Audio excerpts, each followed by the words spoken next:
আসসালামু আলাইকুম। আমি তরিকুল ইসলাম, এফএমসিতে অধ্যয়নরত 5th ইয়ার।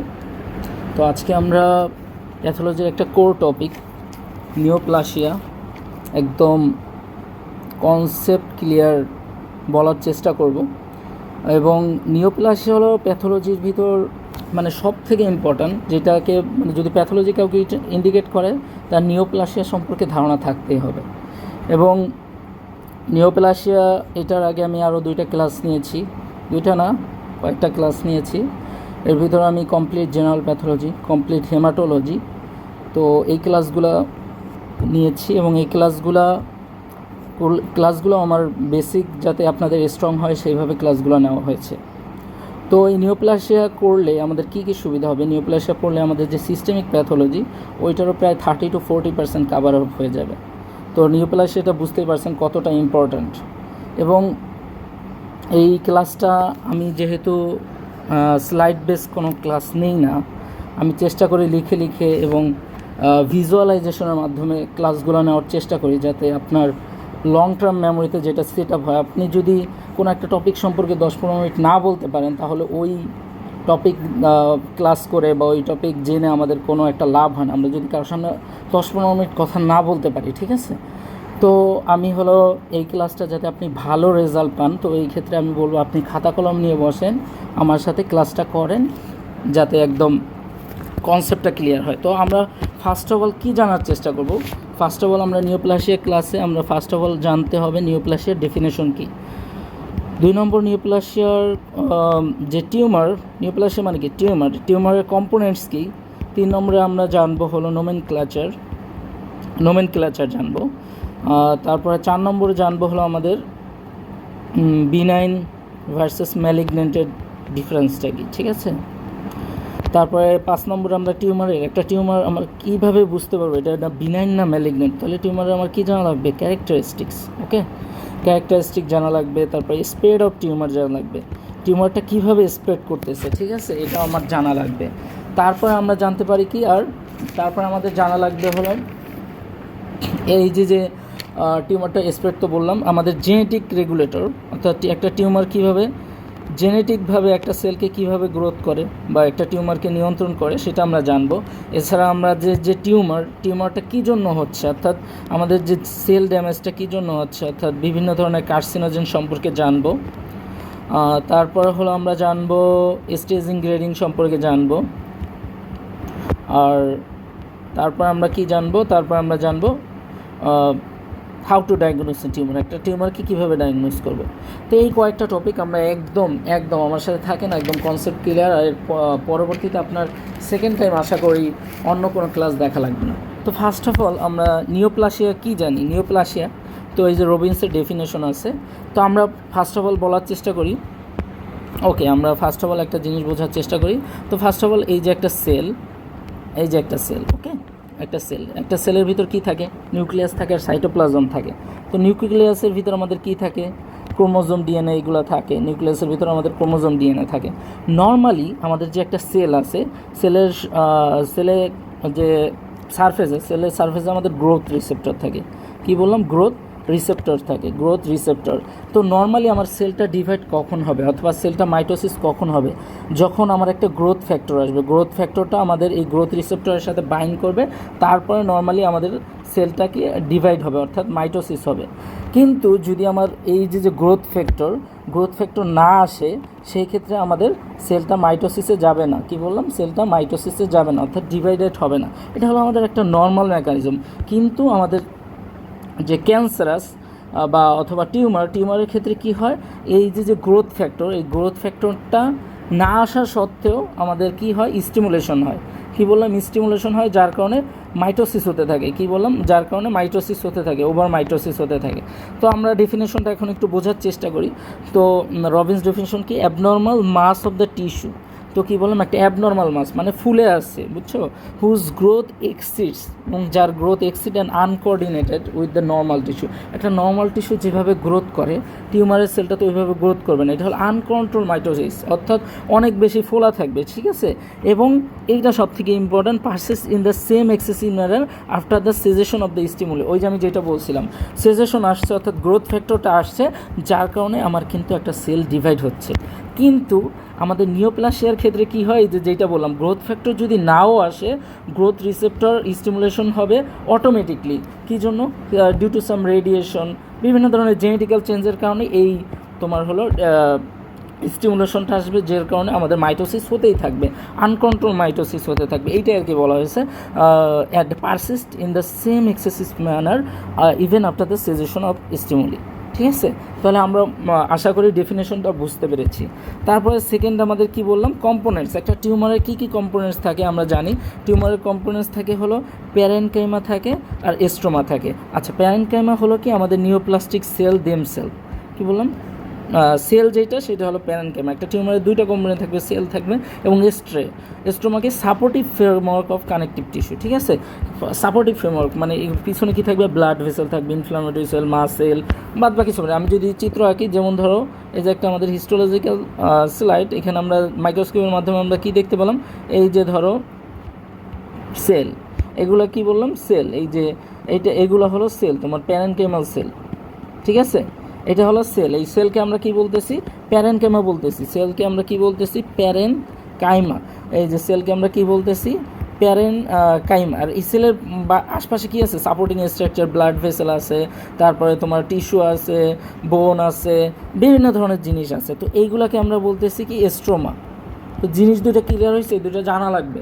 ঠিক আছে, তো নর্মালি যখন এই একটা টিউমার সেল, এটা একটা টিউমার ধরলাম, টিউমার সেলে যখন স্ট্রোমাটা অনেক বেশি থাকবে, কি বললাম, স্ট্রোমাটা অনেক বেশি থাকবে, ওই টিউমারকে আমরা কি বলতেছি, ডেজমোপ্লাসিয়া। মনে রাখতে হবে, ডেজমোপ্লাসিয়া। যখন স্ট্রোমাটা আমাদের এক্সেসিভ থাকবে, সেই ক্ষেত্রে আমরা এটাকে বলতেছি ডেজমোপ্লাসিয়া।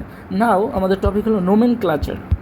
ওকে, নোমেনক্লাচার অফ বিনাইন অ্যান্ড ম্যালিগ্ন্যান্ট টিউমার। আচ্ছা, বিনাইন টিউমারে আমাদের একদম সহজ করে দিচ্ছে সাফিক্স। সাফিক্স মানে আমাদের ওয়ার্ডের পরে ওমা থাকবে, ওয়ার্ডের পরে কি থাকবে, ওমা থাকবে। বিনাইন টিউমার আমরা জানি কি, টিউমার দুই ধরনের, একটা হলো বলছি বিনাইন, আর একটা হলো কি ম্যালিগন্যান্ট।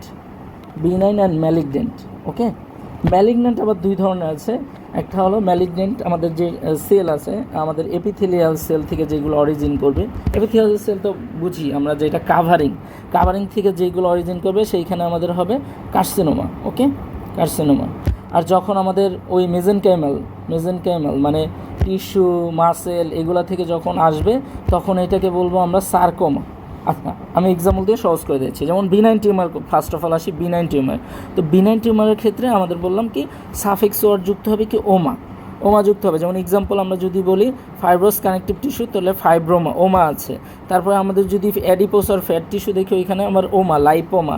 অ্যাডেনোমা, গ্ল্যান্ডুলার ক্ষেত্রে আমাদের নাম হয় অ্যাডেনোমা, ওমা আছে। প্যাপিলোমা, এখানে স্কোমাসাল ট্রানজিশন সেল, প্যাপিলোমা, সবগুলোতেই কিন্তু ওমা আছে। ঠিক আছে, সবগুলোতে কিন্তু ওমা আছে। আচ্ছা, তারপর ম্যালিগন্যান্ট টিউমারের ভিতরে আছে কি, ম্যালিগন্যান্ট টিউমার আমরা যেটা বলছি, মেজেনকাইমাল অরিজিন হলে আমাদের সার্কোমা হবে, আর যদি আমি বলছি এপিথেলিয়াল অরিজিন হলে কার্সিনোমা। এখন মেজেনকাইমাল অরিজিন কি, যেগুলো বোন, টিস্যু, মাসেল, ফ্যাট ইত্যাদি থেকে, যেমন ফাইব্রোব্লাস্ট, এটা হলো ফাইব্রোকার্সিনোমা, এটা কি কানেকটিভ টিস্যু। এবার বোন থেকে আসে কি, অস্টিও, এর জন্য বোন থেকে অস্টিও সার্কোমা। তারপরে বললাম কি অ্যাডিপোস টিস্যু, এটাও কি মেজেনকাইমাল অরিজিন, তাহলে এখানে আমাদের সার্কোমা হয়েছে। তো জিনিসগুলো বোঝা গেছে, নোমেনক্লাচার। এবং এপিথেলিয়াল সেল মানে কাভারিং থেকে আসছে, যেমন স্কোমাস সেল কার্সিনোমা। ঠিক আছে, অ্যাডেনোকার্সিনোমা, এটা হলো কি গ্ল্যান্ডুলার কাভারিং। ঠিক আছে, ইত্যাদি। তাহলে আমাদের কিন্তু বোঝা গেল, কি বললাম, সাফিক্স বিনাইন থাকলে বিনাইনে আমাদের সাফিক্স হবে ওমা, আর ম্যালিগন্যান্টে থাকলে ম্যালিগন্যান্ট আবার দুই ধরনের সেল আছে, একটা হলো এপিথেলিয়াল সেল হলে কার্সিনোমা হবে, আর মেজেনকাইমাল সেল অরিজিন হলে সার্কোমা হবে। কিন্তু কিছু এক্সেপশন আছে, যেরকম এক্সেপশনের ভিতর আমি যদি বলতে চাই, এক্সেপশনের ভিতর আছে কি, মেলানোমা। ঠিক আছে, মেলানোমা। ওকে, মেলানোমা, এটা কিন্তু ম্যালিগন্যান্ট, মেলানোমা। তারপরে আছে হলো আমাদের লিম্ফোমা। ওকে, লিম্ফোমা, এগুলোতে ওমা আছে, কিন্তু এগুলা কি বিনাইন না হয়, এগুলো কিন্তু ম্যালিগন্যান্ট। আচ্ছা, কিছু আমাদের স্পেশাল টাইপ টিউমার আছে। তো তো স্পেশাল টাইপ টিউমারের ভিতরে 1 নম্বরটা আমাদের আছে হলো মিক্সড টিউমার। কী বললাম? 1 নম্বরটা হলো আমাদের মিক্সড টিউমার। তো মিক্সড টিউমার বলতে আমরা কী বুঝি? মিক্সড টিউমার বলতে আমরা বুঝি, দেখো কী বলছে, mixed tumour contain both epithelial and mesenchymal elements and drive from totipotent germ cell. আচ্ছা, এটা সহজ করে দিই। এটা হলো আমাদের একটা জার্ম সেল, যেমন অন জার্ম সেল থেকে আসবে। জার্ম সেলটা কী হতে পারে? এক্টোডার্ম হতে পারে, মেজোডার্ম হতে পারে, এন্ডোডার্ম হতে পারে, ঠিক আছে? জার্ম সেল তো আমরা জানি, জার্ম সেল কি এমব্রায়োনিক লাইফে আমাদের যে 3টা জার্ম সেল, একটো, এন্ডো, মেসোডার্ম, এই 3টা জার্ম সেল থেকে আমাদের পুরো হিউম্যান বডিটা আর কি তৈরি হয়েছে। এই টিউমারের ক্ষেত্রে কী হবে? আমাদের যে একটা জার্ম সেল, এই একটা জার্ম সেল থেকে আমাদের ডিফারেন্ট প্যারেনকাইমাল সেল টাইপ তৈরি হবে, ঠিক আছে? ডিফারেন্ট ধরনের, একটা সেল না, ডিফারেন্ট, মোর দ্যান অন তোমার হলো প্যারেনকাইমাল সেল টাইপ হবে। এখানে এক্সাম্পল হলো কি pleomorphic adenoma of the salivary gland. আমরা স্যালাইভারি গ্ল্যান্ড, এটা আমাদের সিস্টেমিক আছে, তখন আরও ভালোভাবে বুঝতে পারবা। ওকে, নাও হলো কি কোরিওস্টোমা। কোরিওস্টোমা আছে। তো কোরিওস্টোমা জিনিসটা কি? কোরিওস্টোমা জিনিসটা বোঝাতে গেলে আমি একটু বোঝানোর চেষ্টা করছি। ওকে, ওয়েট,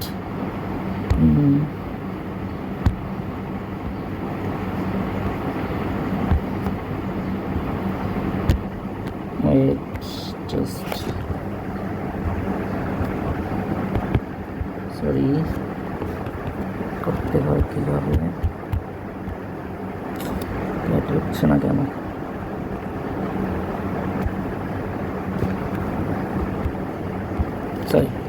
সরি টাইম ওয়েট করানোর জন্য। তো আমরা বলতেছিলাম কি স্পেশাল টাইপ অফ টিউমার এগুলো, ঠিক আছে? তো প্রথমে আমরা বললাম কি মিক্সড টিউমার। মিক্সড টিউমারটা আমরা কি বললাম? এখানে আমাদের মিক্সড টিউমার কি অন জার্ম সেল থেকে তোমার হলো different types of parenchymal cell তৈরি হবে। বললাম কি different types of parenchymal cell পাবো কোথায়? মিক্সড টিউমারে। আমরা যদি বায়োপসি করে হিস্টোপ্যাথোলজি করি, এখানে আমাদের ডিফারেন্ট টাইপস, এটা এক্সাম্পল আমরা কি বললাম? Pleomorphic adenoma of the salivary gland, তারপর উইলস টিউমার আছে ইত্যাদি। তারপরে আছে কি টেরাটোমা। আচ্ছা, টেরাটোমাতে আমরা কি দেখতে পাবো? টেরাটোমাতে আমাদের কি বললাম? 3 জার্ম লেয়ার। কি বললাম? 3 জার্ম সেল থেকে, যেরকম আমরা কি বললাম একটু আগে, একটা জার্ম সেল থেকে আছে, এটা 3 জার্ম সেল, যেমন একটোডার্ম, মেজোডার্ম, এন্ডোডার্ম। তো একটোডার্ম থেকে আমরা জানি কি কাভারিং, তারপরে নেইল, এগুলো আসে। মেজোডার্ম থেকে মাসেল, এন্ডোডার্ম থেকে ভেসেলের কিছু পার্ট আসে। তো এই টেরাটোমাতে আমাদের কি 3টা জার্ম সেল লেয়ার থেকে কিছু ডেরিভেটিভ আসবে, ঠিক আছে? তো এইটা হলো আমাদের টেরাটোমা। জিনিসটা বোঝা গেছে? 3টা জার্ম সেলের, যেমন ধরো এটা একটা টিউমারের ভিতরে আমাদের কি আছে? হেয়ার আছে, তারপর এই জায়গায় আছে কি বোন আছে, এই জায়গায় আবার কি মাসেল আছে, ঠিক আছে? তো এইগুলো হলো আমাদের কি 3টা জার্ম সেল লেয়ার থেকেই আমাদের ড্রাইভ করছে, এবং এটা আমাদের দেখতে গেলে আমরা এই জিনিসগুলো পাবো, বোন তারপর এটাকে আমরা কি বলছি? টেরাটোমা।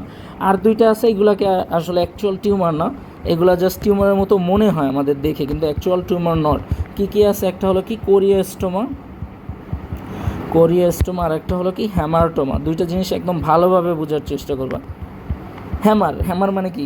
আমরা জানি কি হাতুড়ি কি আমাদের মানে পিটাইলে কি হয়? বসকাই যায়, বা ওইটাকে বলে বাংলা ভাষায় বসকাই যায়, বা হয়ে যায়, ডিসঅর্গানাইজড হয়ে যায়। তো এইটা দিয়ে আমরা মনে রাখার চেষ্টা করব, এটা আমার মাথায় রাখো। তো হ্যামারটোমা কি? একটা নর্মাল, মনে করো ধরো এটা হলো আমার কি বললাম, এটা হলো আমাদের স্প্লিন বা তোমার কিডনি, ঠিক আছে?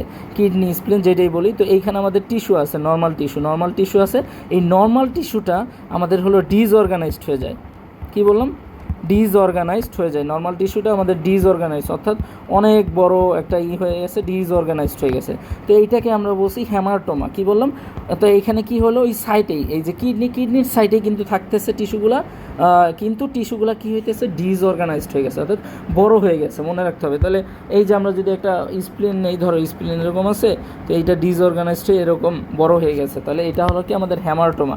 আর কোরিওস্টোমা কি? ধরো এই যে কোরিওস্টোমা, এই যে জিহ্বা, ধরো এই যে জিহ্বা, এই যে ধরো থাইরয়েড গ্ল্যান্ড। এখন থাইরয়েড গ্ল্যান্ডের তোমার হলো নর্মাল টিস্যু, কি বললাম? নর্মাল টিস্যু দেখলাম কোথায় পাওয়া গেছে? টাঙের কাছে পাওয়া গেছে।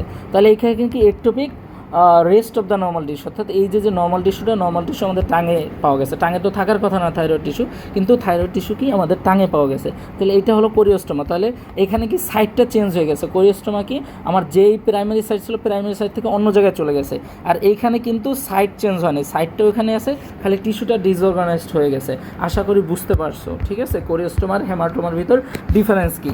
আচ্ছা, তারপরে আমরা চলে আসবো differentiation and anaplasia. Okay, differentiation, আচ্ছা এই জিনিসটা বোঝার জন্য আমাদের একটু বোঝা লাগবে।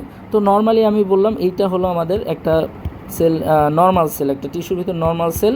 তো নর্মাল সেল এই যে ধরো এরকম, ঠিক আছে, নর্মাল সেল এখানে আবার ধরো এরকম, ওকে একটু বোঝানোর জন্য বলতেছি।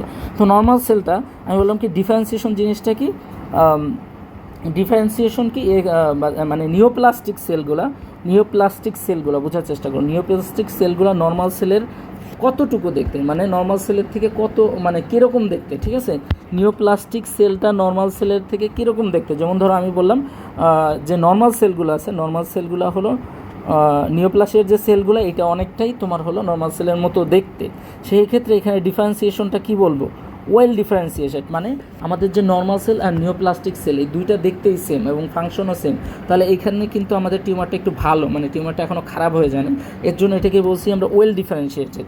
কথাটা কি বোঝা গেছে? কিন্তু আমি যদি বলি আমাদের ডিফারেন্সিয়েশন যদি সেলগুলো অনেক বেশি খারাপ হয়ে যায়, যেমন এই পাশেটা চিন্তা করি, এখানে দেখো এই সেলের সাথে এই সেলের কোনো চেঞ্জই নেই, তাহলে এইখানে আমরা কি বলবো, পুর ডিফারেন্সিয়েটেড, অথবা ডিফারেন্সিয়েশন নাই, এটার মতো দেখতেই না। সেই ক্ষেত্রে আমরা কি বললাম, এটা হলো আমরা বললাম কি ডিফারেন্সিয়েশন নাই। তাহলে এইভাবে আমরা ডিফারেন্সিয়েশনের উপর ভিত্তি করে একটা মানে একটা টিউমার সেল কীরকম ডিফারেন্সিয়েটেড, ওই যে আমরা গ্রেডিং যখন পড়বো তখন আর কি বলবো, তো সেইটা কিন্তু আমরা বুঝতে পারি। আর অ্যানাপ্লাসিয়া কি, অ্যানাপ্লাসিয়া হলো ল্যাক অফ ডিফারেন্সিয়েশন, এই যে এই জিনিসটা যেখানে কোনো আমাদের ডিফারেন্সিয়েশনই নাই, ঠিক আছে, অ্যাবনর্মাল সাইজ শেপ ডিফারেন্স, এবং এটা কিন্তু হলমার্ক অফ ম্যালিগনেন্সি। তাহলে অ্যানাপ্লাসিয়া বোঝা গেছে। এখন আমরা আসবো কি বিনাইন ভার্সেস ম্যালিগনেন্ট। আচ্ছা, বিনাইন ভার্সেস ম্যালিগনেন্ট। তো বিনাইন ভার্সেস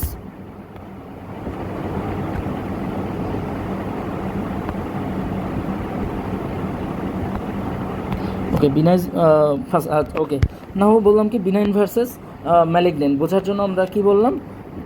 তো ফার্স্ট অফ অল আমরা জানবো কি ক্যারেক্টারিস্টিক অফ টিউমার, এটা দিয়ে আমরা বুঝতে পারবো ক্যারেক্টারিস্টিক্স অফ টিউমার, একটা টিউমারের ক্যারেক্টারিস্টিক।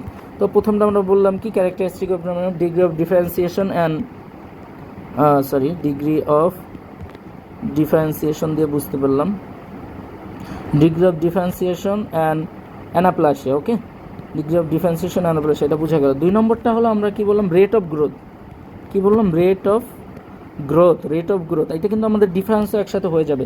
রেট অফ গ্রোথ বিনাইনে আমার কি আর ম্যালিগনেন্টে কি, তো রেট অফ গ্রোথ আমার বিনাইনে কি হবে, আমাদের গ্রোথটা কি হবে, খুবই ধীরে ধীরে হবে, কিন্তু ম্যালিগনেন্টে আমাদের গ্রোথটা হবে কি ফাস্ট।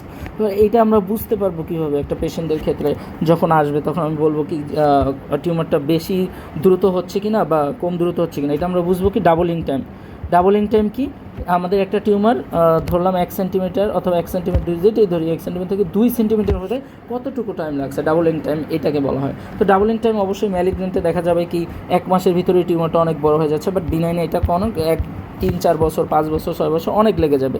তো রেট অফ গ্রোথ বোঝা গেল। তারপরে আছে কি আমরা কীভাবে ডিফারেন্সিয়েট করতে পারি টিউমারকে, ক্লিনিক্যাল ফিচার দিয়ে। কি বললাম, ক্লিনিক্যাল ফিচার। তো ক্লিনিক্যাল ফিচার আমাদের যে বিনাইন এবং ম্যালিগনেন্ট, ঠিক আছে, এগুলো কি রেট অফ গ্রোথ, এগুলো কি তুমি দেখেও কিন্তু বুঝতে পারবে না বা শিওর হইতে পারবে না, এগুলো জাস্ট গেস করতেছি আমরা। ক্লিনিক্যাল ফিচারও সেম, আমরা জাস্ট গেস করতে পারবো। তো বিনাইন আমাদের অ্যাসিমটোমেটিক, নর্মালি বিনাইন আমাদের অ্যাসিমটোমেটিক থাকে, আমাদের ম্যালিগনেন্টে সিমটোমেটিক থাকে, এটা জাস্ট গেস, ঠিক আছে। কিন্তু আমি যদি বললাম বিনাইন টিউমারটা যদি ব্রেনে হয় সেক্ষেত্রে আমাদের সিমটম প্রডিউস করবে, তো এটা আমরা জাস্ট একটা গেস করবো। তো ক্লিনিক্যাল ফিচার। তারপরে গ্রোস ফিচারও সেম, আমরা গেস করতে পারবো। গ্রোস ফিচার বিনাইন আর ম্যালিগনেন্ট, তাহলে কি গেস করতে পারি, বিনাইনের ভিতর আমাদের কি থাকবে, ওয়েল সার্কামস্ক্রাইবড, মানে কি বললাম, ওয়েল সার্কামস্ক্রাইবড, একদম সুন্দর একটা গোল থাকবে। আর এটা কি থাকবে, মার্জিনটা মানে ওয়েল সার্কামস্ক্রাইবড থাকবে না, অর্থাৎ পুরলি সার্কামস্ক্রাইব, ঠিক আছে, পুরলি সার্কামস্ক্রাইব। আর বিনাইনে আমাদের টিউমারটা কি থাকবে, ইনক্যাপসুলেটেড থাকবে। ম্যালিগনেন্টে আমাদের টিউমারটা ইনক্যাপসুলেটেড থাকবে না, এখানে মার্জিনটা কীরকম থাকবে, সুন্দরভাবে রেগুলার আছে, এখানে মার্জিনটা দেখছো ইররেগুলার মার্জিন থাকবে। তারপরে ইনক্যাপসুলেট তো বললাম, এটা কি হার্ড স্ট্রাকচারের সাথে বাইন্ড করে থাকবে, আর এটা কি ফ্রিলি মুভেবল থাকবে। এগুলো দেখে জাস্ট আমরা একটা গ্রোস ধারণা পাই, আচ্ছা এটা বিনাইন হতে পারে, এটা ম্যালিগনেন্ট হতে পারে। 5 নম্বরটা আমাদের আছে কি মাইক্রোস্কোপিক ফিচার, এবং এইটার মাধ্যমেই কিন্তু আমরা মোটামুটি শিওর হয়ে যাব। কি বললাম, মাইক্রোস্কোপিক ফিচার। তো মাইক্রোস্কোপিক ফিচার আমাদের জানতে হবে, মাইক্রোস্কোপিক ফিচার, এবং last of all locals. Microscopic feature দিয়ে আমরা কীভাবে জানতে পারি, তো মাইক্রোস্কোপিক ফিচার দেখো, বোঝার চেষ্টা করো। তো নর্মাল আমার ধরো এই যে আমাদের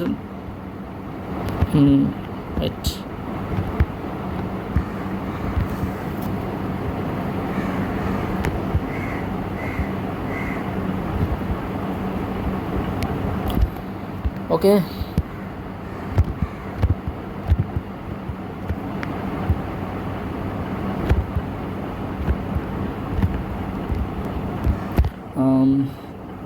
ওকে,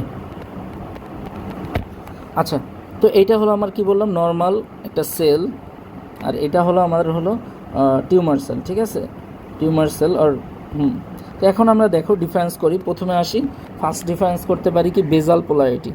কি বললাম? বেজাল পোলারিটি। দেখো বেজাল পোলারিটিতে নর্মাল সেলে আমাদের পোলারিটি কি থাকে? নর্মাল আমাদের যে নিউক্লিয়াস, এটা কি নিউক্লিয়াস, আর এটা হলো সাইটোপ্লাজম। ওকে, তো নিউক্লিয়াসটা আমাদের কী থাকে? বেজের দিকে থাকে, ঠিক আছে। কিন্তু আমাদের যখন ম্যালিগনেন্ট একটা সেল আসবে বা ম্যালিগনেন্ট একটা পেশেন্ট আসবে, তখন ওদের টিউমার সেলগুলো আমরা দেখছি কি লস অফ বেজাল পোলারিটি, তো বেজের দিকে নাই, দেখো উপরের দিকে চলে গেছে। তো আমাদের ফার্স্ট অফ অল আমরা ম্যালিগনেন্টে কী পাবো? লস অফ বেজাল পোলারিটি পাবো। তো ফার্স্ট ডিফারেন্স বোঝা গেছে, লস অফ বেজাল পোলারিটি। 2 নম্বরটা হলো আমাদের প্লিওমরফিজম। প্লিওমরফিজম মানে কি? Abnormal size and shape. দেখো এখানে আমাদের নর্মাল সেলে আমাদের সাইজ কত সুন্দর, একদম সবগুলো সাইজ কি সেম আছে, কিন্তু টিউমার সেলের ক্ষেত্রে দেখো এই যে একটা বড়, একটা ছোট, একটা ইররেগুলার, তো এরকম নানা ধরনের সাইজ পাবে। তাহলে প্লিওমরফিজম প্রেজেন্ট পাবো আমাদের কি ম্যালিগনেন্টে। তারপরে কি নিউক্লিয়াস অ্যান্ড সাইটোপ্লাজমিক রেশিও। আচ্ছা, নর্মালি দেখো এই যে হলো আমাদের যে সাইটোপ্লাজম কি অনেক বড়, অনেক জায়গা জুড়ে আছে, এবং নিউক্লিয়াসটি কি ছোটো। নর্মালি রেশিও থাকে আমাদের 1:4, নিউক্লিয়াসটা আমাদের ছোটো থাকে জন্য সাইটোপ্লাজম 1:4 থাকে। কিন্তু আমাদের যে ম্যালিগনেন্টে আমাদের এটা কি হয়ে যাবে? ম্যালিগনেন্টে এটা দেখো নিউক্লিয়াস আর সাইটোপ্লাজম কাছাকাছি জায়গা জুড়ে আছে, এটা হয়ে যাবে কি 1:1। ঠিক আছে, জিনিসটা কি বোঝা গেছে? নিউক্লিয়াস আর সাইটোপ্লাজম মানে সেম হয়ে যাবে, সেম জায়গা জুড়ে আছে, এটাকে বলা হয় নিউক্লিয়াস অ্যান্ড সাইটোপ্লাজমিক রেশিও। তারপরে ফিচার হলো কি নিউক্লিওসিস আইসোনিউক্লিওসিস মানে কি সেম সাইজ নিউক্লিয়াসের, অ্যানাইসো কি সেম সাইজ থাকবে না। এখানে আমাদের নিউক্লিয়াসগুলো কি সেম সাইজের থাকবে, নিউক্লিয়াসগুলো কি আমাদের দেখতে একদম সেম সাইজ থাকবে, কিন্তু এখানে একটা নিউক্লিয়াস বড়, এইটা আবার ছোট, এরকম বিভিন্ন ধরনের অ্যানাইসোনিউক্লিওসিস। তাহলে অ্যানাইসোনিউক্লিওসিস আমাদের মানে কি অ্যাবসেন্স অফ আইসোনিউক্লিয়াস, সমান নিউক্লিয়াস থাকবে না, তো এটা কি আমাদের ম্যালিগনেন্ট সেলে থাকবে। 5 নম্বর আমরা কি বললাম? হাইপারক্রোমাটিজম,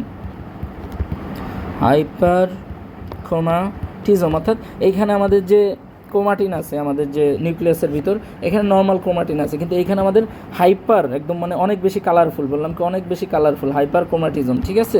তাহলে আমাদের ম্যালিগনেন্টে হাইপার ক্রোমাটিন পাওয়া যাবে। তারপর নিউক্লিওলাই কী হবে? নিউক্লিওলাই নর্মালি আমাদের যে এই নিউক্লিয়াসে এই মানে নর্মাল সেলের যে নিউক্লিয়াস, এখানে নিউক্লিওলাই পাওয়া যাবে না, কিন্তু আমাদের যদি চিন্তা করি ম্যালিগনেন্টের আমাদের নিউক্লিয়াই পাওয়া যাবে। ম্যালিগনেন্টে আমরা কি বললাম? এরকম নিউক্লিয়াসের ভিতর নিউক্লিওলাই থাকবে, 1, 2, 3 এরকম বিভিন্ন ধরনের নিউক্লিওলাই পাওয়া যাবে। ওকে, নিউক্লিওলাই বোঝা গেল। তারপরে 7 নম্বরটা হলো কি আমাদের মাইটোটিক ফিগার। ওকে, মাইটোটিক ফিগারকে অনেক বেশি মাইটোসিস হচ্ছে, এটা কীভাবে দেখে বুঝতে পারবো? এই যে যেমন ধরো এখানে আমাদের মাইটোটিক ফিগার আছে, এই যে এখানে আমাদের নর্মাল সেলে কোনো মাইটোটিক ফিগার নেই, মাইটোটিক ফিগার এই যে এটা পড়বা, এই যে বিভিন্ন ধরনের মাইটোটিক ফিগার আছে। তারপর আমাদের টিউমার জয়েন্ট সেল, এই যে টিউমার জয়েন্ট সেল আমাদের টিউমার সেলে থাকবে। তারপর কি সাইটোপ্লাজম, নর্মালি আমাদের সাইটোপ্লাজমটা থাকবে কি পিঙ্ক কালার থাকবে, নর্মালি সাইটোপ্লাজমটা আমাদের কি থাকবে? Pink colour. আর এইখানে আমাদের কি হবে? টিউমার সেলে আমাদের সাইটোপ্লাজমটা লেস পিঙ্ক হয়ে যাবে, অর্থাৎ আস্তে আস্তে ব্লু কালার ধারণ করবে। এছাড়া আমাদের আরেকটা 8 নম্বর কি বললাম? Tumour joint sell. ওকে, 9 নম্বরটা কি বললাম? সাইটোপ্লাজম কি করলো? লস পিঙ্ক, অর্থাৎ পিঙ্ক কালারটা করলো, মানে পিঙ্ক কালার নষ্ট হয়ে গেল। 10 নম্বর কি? ডিএনএ অ্যানিউপ্লয়েডি। আমাদের নর্মালি কি জানি আমরা? ক্রোমোজোম এখানে কি থাকবে? 2 পেয়ার করে থাকবে, কিন্তু আমাদের টিউমার সেলে কি ক্রোমোজোমের অ্যাবসেন্ট থাকবে, অর্থাৎ যে কোনো 1 পেয়ার থাকতে পারে অথবা 2 পেয়ার থাকতে পারে, এরকম। তো জিনিসটা আমরা বোঝা গেল। তাহলে আমরা ডিফারেন্সের ভিতরে আবার চলে আসি। ডিফারেন্সের ভিতরে আমরা কি বললাম? ডিগ্রি অফ ডিফারেন্সিয়েশন অ্যানাপ্লাসে বললাম রেট অফ গ্রোথ বিনাইনে 16 হবে, ম্যালিগনেন্টে ফার্স্ট হবে। ক্লিনিক্যাল ফিচারে বিনাইনে অ্যাসিম্পটোমেটিক থাকবে, ম্যালিগনেন্ট সিম্পটোমেটিক থাকবে। গ্রোথ ফিচার আমি বললাম কি? বিনাইনে ওয়েল সার্কামস্ক্রাইব, তারপর মুভেবল, তারপরে কি বললাম? ইনক্যাপসুলেটে থাকবে, ম্যালিগলি পুরলি কি থাকবে? সার্কামস্ক্রাইব, ইররেগুলার মার্জিন থাকবে, স্ট্রাকচারের সাথে লেগে থাকবে। আর 5 নম্বরটা আমরা ডিফারেন্স কীভাবে করলাম? নর্মাল সেল টিউমার সেলের এই 10টা ফিচার দিয়ে, যেখানে আমরা বেজাল পোলারিটি আমরা দেখলাম, নর্মাল বেজাল পোলারিটি, পোর্টেই আমাদের বেজের দিকে থাকবে নিউক্লিয়াসটা, কিন্তু টিউমার সেলে আমাদের বেজাল পোর্টের বেজের দিক থাকবে না, যার কারণে নিউক্লিয়াসটা বেজের দিক থাকবে না, অর্থাৎ লস অফ বেজাল পোর্টি। প্লিওমরফিজম অ্যাবনর্মাল সাইজ অ্যান্ড শেপ, আমি দেখলাম টিউমার সেলটা অ্যাবনর্মাল সাইজ অ্যান্ড শেপের হলো। নিউক্লিয়াস সাইটোপ্লাজমিক রেশিও নর্মালি 1:4 হিসেবে থাকার কথা, কিন্তু টিউমার সেলে আমরা দেখলাম নিউক্লিয়াস আর সাইটোপ্লাজম একই জায়গা দখল করছে, এই জন্য 1:1। তারপরে কি বললাম, অ্যানাইসোনিউক্লিওসিস। অ্যানাইসোনিউক্লিওসিসকে আমরা নর্মাল সেলের নিউক্লিয়াসটা দেখলাম কি একই সাইজের, কিন্তু আমার টিউমার সেলের এক সাইজের, জন্য বলা হয়েছে কি অ্যানাইসোনিউক্লিওসিস। 5 নম্বরটা কি বললাম, হাইপারক্রোমাটিজম। প্রথমে নর্মাল সেলের যে নিউক্লিয়াসটা দেখলাম এখানে যে ক্রোমাটিনটা আছে এগুলো সব এক কালার, কিন্তু টিউমার সেলেরটা ক্রোমাটিনটা ওইটাই ডার্ক কালার হয়ে গেছে, অর্থাৎ হাইপারক্রোমাটিজম হচ্ছে। 6 নম্বর কি নিউক্লিওলাই, আমরা কোনো নর্মাল সেলে কোনো নিউক্লিওলাই দেখলাম না, কিন্তু টিউমার সেলে আমরা এই যে নিউক্লিওলাইগুলো দেখতে পেলাম 2, 3, 4টা করে, ঠিক আছে। মাইটোটিক ফিগারও আমরা টিউমার সেলে এই যে প্রেজেন্ট দেখলাম। তারপরে জায়ান্ট সেল থাকবে অবশ্যই টিউমার সেলে, এই যে দেখলাম 4টা। তারপর হলো giant cell, cytoplasm, loss, pink colour ইত্যাদি দেখলাম, বিভিন্ন ধরনের জিনিস দেখলাম আর কি। তো এই জিনিসগুলো আশা করি বোঝা গেছে, এবং এটা কিন্তু ভেরি ভেরি ইম্পর্ট্যান্ট। আমরা যখন ডিফারেন্স লিখবো কতগুলো ডিফারেন্স কিন্তু আমি বলে ফেলতে পারছি, কিন্তু আমি যদি মুখস্থ করে বলে দেখো 5টা লেখার পর বলবো আচ্ছা কী যেন ছিল এরকম। আচ্ছা, লাস্ট ডিফারেন্স কি? লাস্ট ডিফারেন্স হলো কি বলেছিলাম, আচ্ছা 6 নম্বর লাস্ট ডিফারেন্স কি, স্প্রেড অফ টিউমার, অর্থাৎ একটা টিউমার কীভাবে ছড়াচ্ছে। একটা হলো কি ইনভেশনের মাধ্যমে, আর একটা হলো কি মেটাস্টেসিস। এবং এই দুইটাই কিন্তু ম্যালিগনেন্টে পাওয়া যাবে। কি বললাম, এই দুইটাই কিন্তু ম্যালিগনেন্টে, not benign tumour invasion, metastasis একটাও পাওয়া যাবে না। তো ইনভেশন আর মেটাস্টেসিস বলতে আমরা কি বুঝি? তো আমি যদি বলি, ধরো এই যে একটা হলো আমাদের স্টোমাক, ওকে, স্টোমাক আছে, পাশে ধরলাম লিভার, ওকে। তো নর্মাল একটা টিউমার ধরো স্টোমাকে আছে, টিউমারটা বড় হইতে লিভারে চলে গেল, তাহলে কি হলো, ডাইরেক্ট কন্ট্যাক্ট। এখানে কিন্তু কন্টিনিউশনটা একদম ডাইরেক্টলি আছে, অর্থাৎ স্টোমাক থেকে লিভারে গেছে কি একদম ডাইরেক্ট কন্ট্যাক্ট, অর্থাৎ ইনভেশন, অর্থাৎ স্ট্রাকচার মানে ডিস্ট্রাকশন করতে কোথায় গেল, লিভারে চলে গেছে, ওকে। তাহলে এটাকে আমরা বলছি কি লোকাল ইনভেশন, ওকে। আর মেটাস্টেসিস জিনিসটা কি, যেমন ধরো এই জিনিসটাই আমি একটু, আচ্ছা ধরো এই যে আবার লিভার রাখলাম, ওকে, এই যে ধরো ভেসেল, ওকে, ভেসেল। তো এইখানে স্টোমাকে আবার সেম টিউমার হলো, এই সেম টিউমারটা তোমার ইনভেশন করে কোথায় গেল, ফার্স্ট অফ অল ব্লাডে গেল, বললাম ব্লাডে গেল, ব্লাড থেকে লিভারে আসলো। তো এইটা হলো মেটাস্টেসিস। এখানে কিন্তু ডিরেক্ট কন্ট্যাক্ট নাই, ডিরেক্টলি তোমার কিন্তু স্টোমাকটা ডিরেক্ট ইনভেশন করতে লিভারে যায়নি। এখানে প্রথমে কি হয়েছে, টিউমার সেলটা প্রথমে গেছে কি ব্লাড ভেসেলে, যেমন ভেইনে গেল অথবা লিমফেটিক রুটে গেল। তো এই ভেইনের মাধ্যমে যাওয়ার মাধ্যমে কোথায় আসলো, লিভারে আসলো। তো এইটা হলো কিন্তু আমাদের মেটাস্টেসিস। তাহলে এখানে প্রথম টিউমার সেলটা ডিজ লস হওয়ার কারণে ব্লাড ভেসেলকে, এবং ব্লাড ভেসেল থেকে তোমার হলো লিভার আসলো। এখানে কিন্তু প্রাইমারি সাইড এবং সেকেন্ডারি সাইড দুইটাই কিন্তু মানে কি কোনো কন্টিনিউশন নাই, এবং দুইটাকেই ডিস্টেন্স সাইডে যে ডিপোজিট হলে এটা কি হলো, মেটাস্টেসিস বললাম। মেটাস্টেসিস জিনিসটা বোঝা গেল, মেটাস্টেসিস। এবং মেটাস্টেসিস সব থেকে কমনলি হয় কিন্তু লিভারে, কারণ এই যে দেখো স্টোমাক থেকে একটা হলো, একটা টিউমার হলো, টিউমারের সার্কুলেশনে গেল, সার্কুলেশন আমরা জানি কি এখানে কোন সার্কুলেশন আছে, পোর্টাল ভেইন সার্কুলেশন। তো লিভারে চলে গেল, একদম ডাইরেক্টলি লিভারে যাবে। তো ফার্স্ট অফ অল তোমার হলো একটা টিউমার সর্বপ্রথম কোথায় যাবে, মেটাস্টেসিস লিভারে যাবে। তারপরে লিভার থেকে আবার তোমার ধরো বিভিন্ন ধরনের ভেইন চেনের মাধ্যমে আমরা জানি কি ওই যে ইনফিরিয়র ভেনা ক্যাভা যায়, হার্টের ইনফিরিয়র ভেনা ক্যাভা যায়। ইনফিরিয়র ভেনা ক্যাভা থেকে রাইট অ্যাট্রিয়াম, রাইট ভেন্ট্রিকল, তারপরে কোথায় আসলো, লাংলে আসলো। এই যে লাঙে তারপরে মেটাস্টেসিস হলো। তাহলে এইটা হলো কি আমাদের তোমার সেকেন্ডারি আর কি মোস্ট ডিপেন্ডেন্ট পার্ট। তো ফার্স্ট অফ অল কি মেটাস্টেসিসের কমন জায়গায় যেটা বললাম বোঝে, সেটা হলো লিভারে যাবে প্রথমে, সেকেন্ডে আমরা কি যাবে, লাঙে যাবে, ওকে। জিনিসটা বুঝছো? তো মেটাস্টেসিস, মেটাস্টেসিস আমরা কীভাবে হয়, মেটাস্টেসিস আমাদের 3ভাবে হতে পারে। একটা হলো কি হেমাটোজেনাস স্প্রেড, 2 নম্বরটা হলো কি লিমফ্যাটিক স্প্রেড, 3 নম্বরটা হলো তোমার ডিরেক্ট লোকাল ইনভেশন, এটাকে বলা হয় কি ট্রান্সিলোমিক, বললাম কি ট্রান্সিলোমিক, ওকে। তো ফার্স্ট অফ অল কি লিমফ্যাটিক স্প্রেড, কি বললাম, okay. First of all lymphatic spread, ওই যে আমরা লিমফ্যাটিক ভেতরের কোন ম্যালিগনেন্ট সেলগুলো যাবে। তো এটা মনে আছে আমরা বলছিলাম দুইটা, একটা হলো এপিথেলিয়াল সেল থেকে অরিজিন নেয় কিছু ম্যালিগনেন্ট সেল, আর কিছু ম্যালিগনেন্ট সেল মেজেনকেমাল সেল থেকে অরিজিন নেয়। এপিথেলিয়াল সেল থেকে যেগুলো অরিজিন ওইগুলোকে বলছি আমরা কার্সিনোমা, আর মেজেনকেমাল সেল থেকে যেগুলো অরিজিন নেয় সেগুলো বলছি সার্কোমা। তাহলে কার্সিনোমা আমার হলো কই দিয়ে যাবে, লিমফ্যাটিক স্প্রেড দিয়ে যাবে, ওকে। আর হলো সার্কোমা যেগুলো আছে এটা হলো হেমাটোজেনাস রুট দিয়ে যাবে, যেমন ব্রেস্ট কার্সিনোমা, ঠিক আছে, স্কোমাস সেল কার্সিনোমা, এরকম অনেক ধরনের যেগুলো যাবে এগুলো সব লিমফ্যাটিক স্প্রেড হবে। আর হেমাটোজেনাস স্প্রেড যেরকম আমি যেগুলো বললাম যেগুলো হলো সার্কোমা, ঠিক আছে, যেমন লাইপোসার্কোমা, তারপরে র্যাপডোমায়োসার্কোমা ইত্যাদি বিভিন্ন ধরনের সেল আমাদেরকে হেমাটোস্প্রেড হবে। এবং আরেকটা কি বললাম, ট্রান্সিলোমিকটা হলো আমাদের কি বললাম, বডি ক্যাভিটির মাধ্যমে যাবে। যেরকম আমি বললাম কি বলি, যদি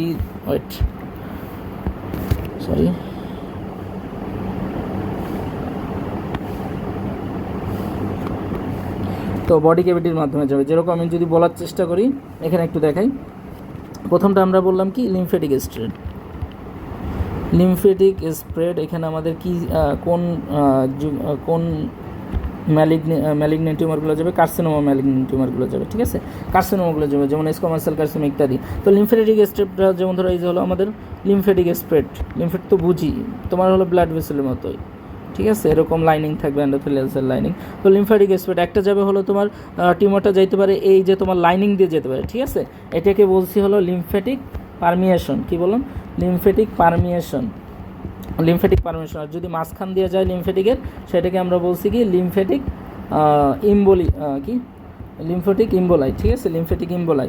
তারপর আমরা যদি বলি হেমাটোজেনাস রুটের কথা চিন্তা করি, হেমাটোজেনাস রুট, রবিনসন অনেক সুন্দর একটা ছবি আছে হেমাটোজেনাস স্প্রেড, এবং এটা কিন্তু পরীক্ষা আসে, বারবার পরীক্ষা আসে, আমি কিন্তু বলে দিচ্ছি কোনটা পরীক্ষা আসে, বারবার পরীক্ষা আসে।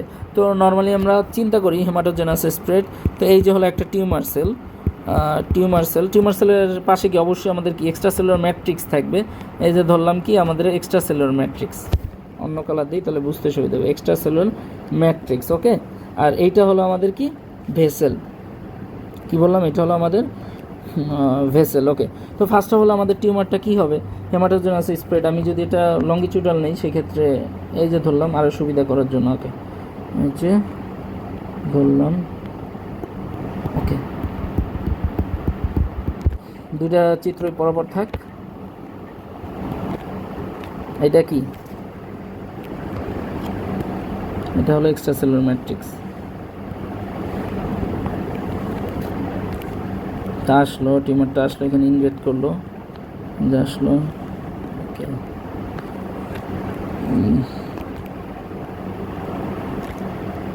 ওয়েট, আমি চিত্রটা এঁকে নেই একদম, তাহলে বুঝতে সুবিধা হবে।